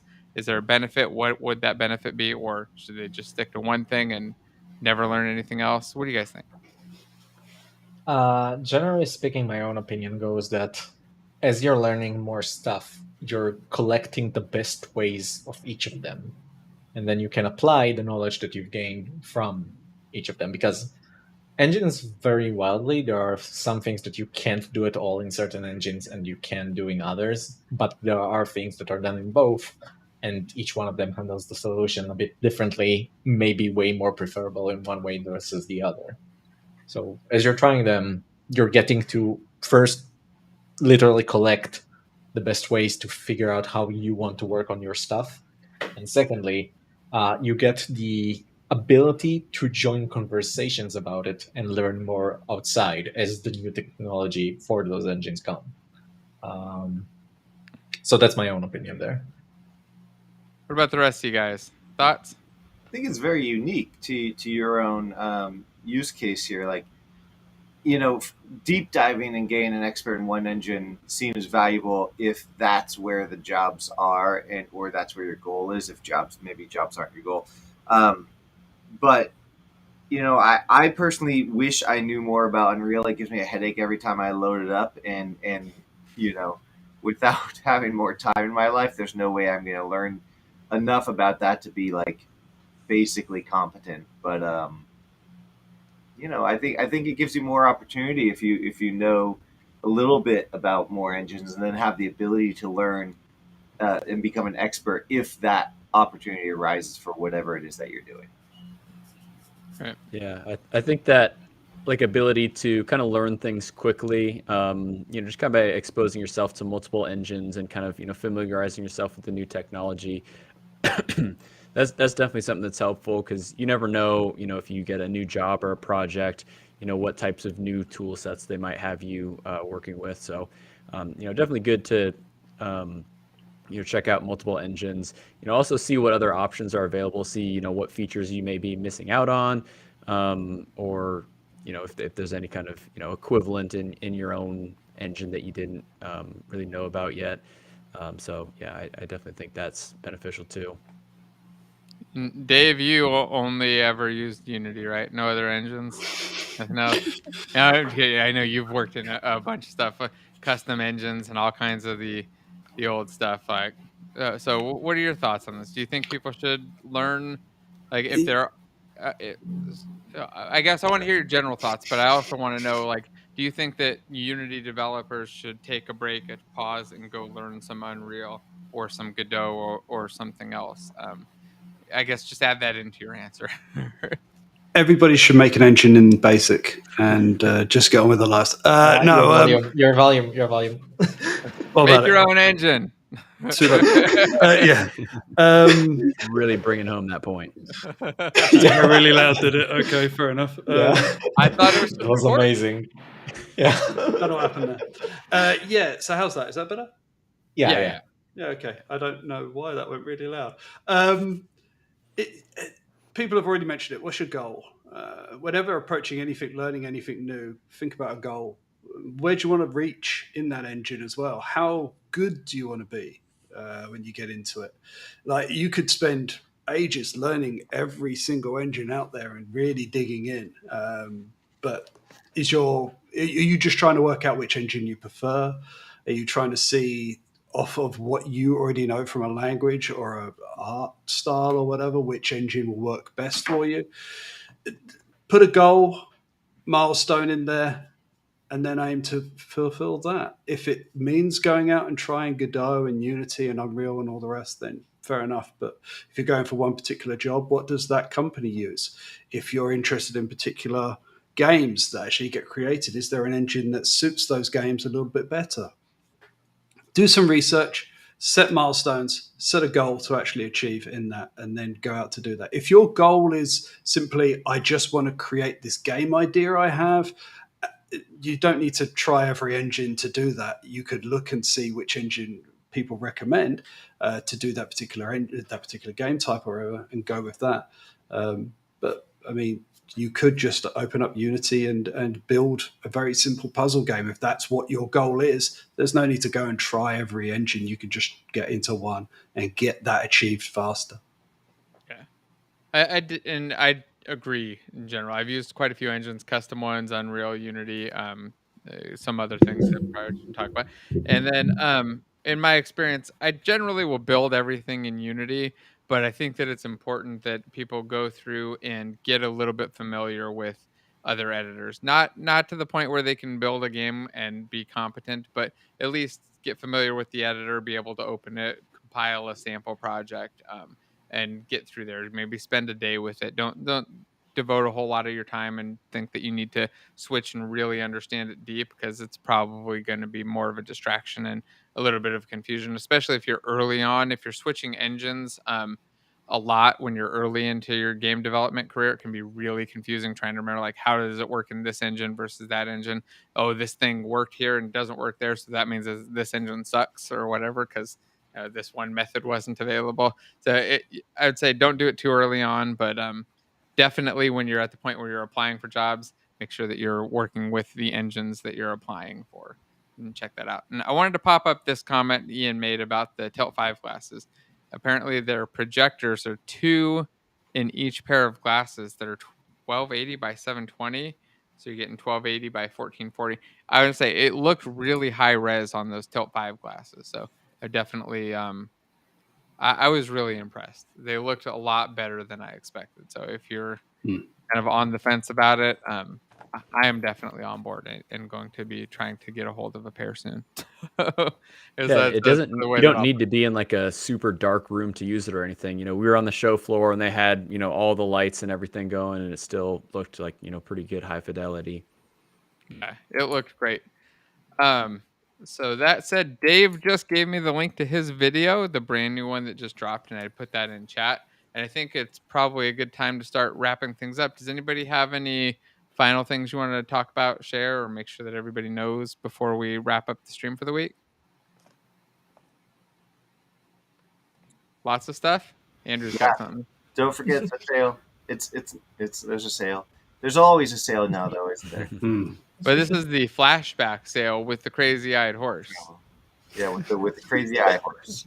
Yeah, and Infinity PBR has been raising prices this past weekend. So if you get some of the packs now before the prices go up, you'll save $5 or $10 or something. In addition to the 60% that you save, I'll send out an email with that. I can't read prices when it's on sale, so those ones will be changed later. Oh, well, yeah, I'll send that out, and I think that's also in the description. I think I put the horse one right there in the description, so people can go jump on it and grab it. And then go check out Dave's video. Make sure that you go sign up for the GameDev Guild, just GameDevGuild.com. Register while we got the early bird sale on. Get a bunch of free stuff. And sign up for Johnny's channel. Do you have any new videos coming out with Turbo Makes Games? Anything new that people should go see? Yeah, I've been doing a couple on the new Entity 0.50 version. Got some more planned and in the works for that. Probably going to also be doing a GDC recap video just to kind of talk about my experience there and do a little summary about all the sessions that I attended and everything. Recorded it yesterday, just got to edit it and stuff. So. Okay, so I just linked your channel too, so everybody can just jump over there and go subscribe. I've got everybody else's channels down in the description. I'll get Johnny's added after this stream's over, so you guys can go make sure to subscribe to that. Go subscribe to Dave's channel. Go check out the video. Dave, what was the video on again? Well, funnily enough, somebody mentioned earlier that they have issues making inspectors look pretty. So I remember that guy. It's a video on decorator drawers and property attributes in Unity. So I put out a poll like I do whenever I start doing these tutorial videos again on which one they wanted to pick, whether it's this or why you would raycast in a scene view, which I'll probably put out next week or something. But yeah, it basically will make your inspector a lot nicer looking. And it just gives you an introduction to it. I don't go into too many details. I'm going to do another one later on that shows how to have validation things pop up across your inspector when you might have it will look at the property in the field and say, is that a correct one to be validated? If it's not, it will show stuff around the actual item in the inspector to highlight it and tell you why it's not correct. But that's coming in a later video. if you're at all like me, it's important to point out that it's a drawer, not a drawer. It's not like a drawer to hold stuff, because for the longest time I thought it was a drawer, and I was like, I don't understand the whole concept. What's a property drawer? I don't get it. Like, it holds properties until like maybe 3 months ago when Jason Story was like saying it, and I was like, in his accent, which sounds like drawer. I'm like, come on, it's a drawer. And then all of a sudden I'm like, wait, you mean drawer? And then it clicked. No, your actual first assumption was correct. It's actually a drawer. The whole thing that holds it together is called a cupboard class. Yeah. It's pretty awesome. If you want to learn about kitchenry, here's the video. Learn how to make your It's a drawers. property kitchen. Kitchen. Oh, right. That went straight over my head for a little bit. Okay, yeah. No, it's a drawer, not serious. Drawer. I think I screwed up like 5 times during the video. So Yeah. Oh, people just associate that with your accent and just assume that's the British way to say it. So you're fine. the correct way to say it, yeah, that's right. Yeah. No, the British way.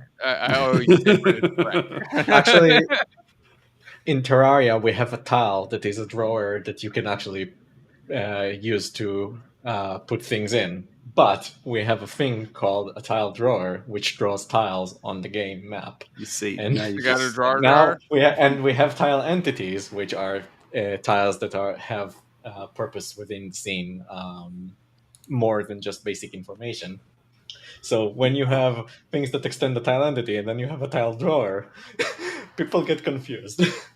Well, to upset people even more, this week, I think it was this week or last week, the guy who done the graphics interchange format came out and said how he pronounces it, which some people now say because he created it, it's the actual way it should be pronounced. So go and watch that and get really, really angry. He pointed out that it was definitely GIF and nothing else but GIF a long time ago. Yeah, I was going to leave people to go and look at that. But yeah. But they have to go look at your video anyway. They don't have time. Yeah, well, this is true. Exactly. Cool. He's well, wrong. I guess we can wrap it up there and just say go subscribe to everybody's channels. Your Eye is going to make one soon. Andrew's got one. Dave and Johnny both have one. Make sure that you hit like, subscribe, go share the stream, drop us a comment with questions and other things for next week. We do check them and read them. Everybody else probably reads them even more than I do. So go drop something in there, and we will see you next week. Oh, go to GameDevGuild.com before it's too late. All right, see you all next week. Bye. Later.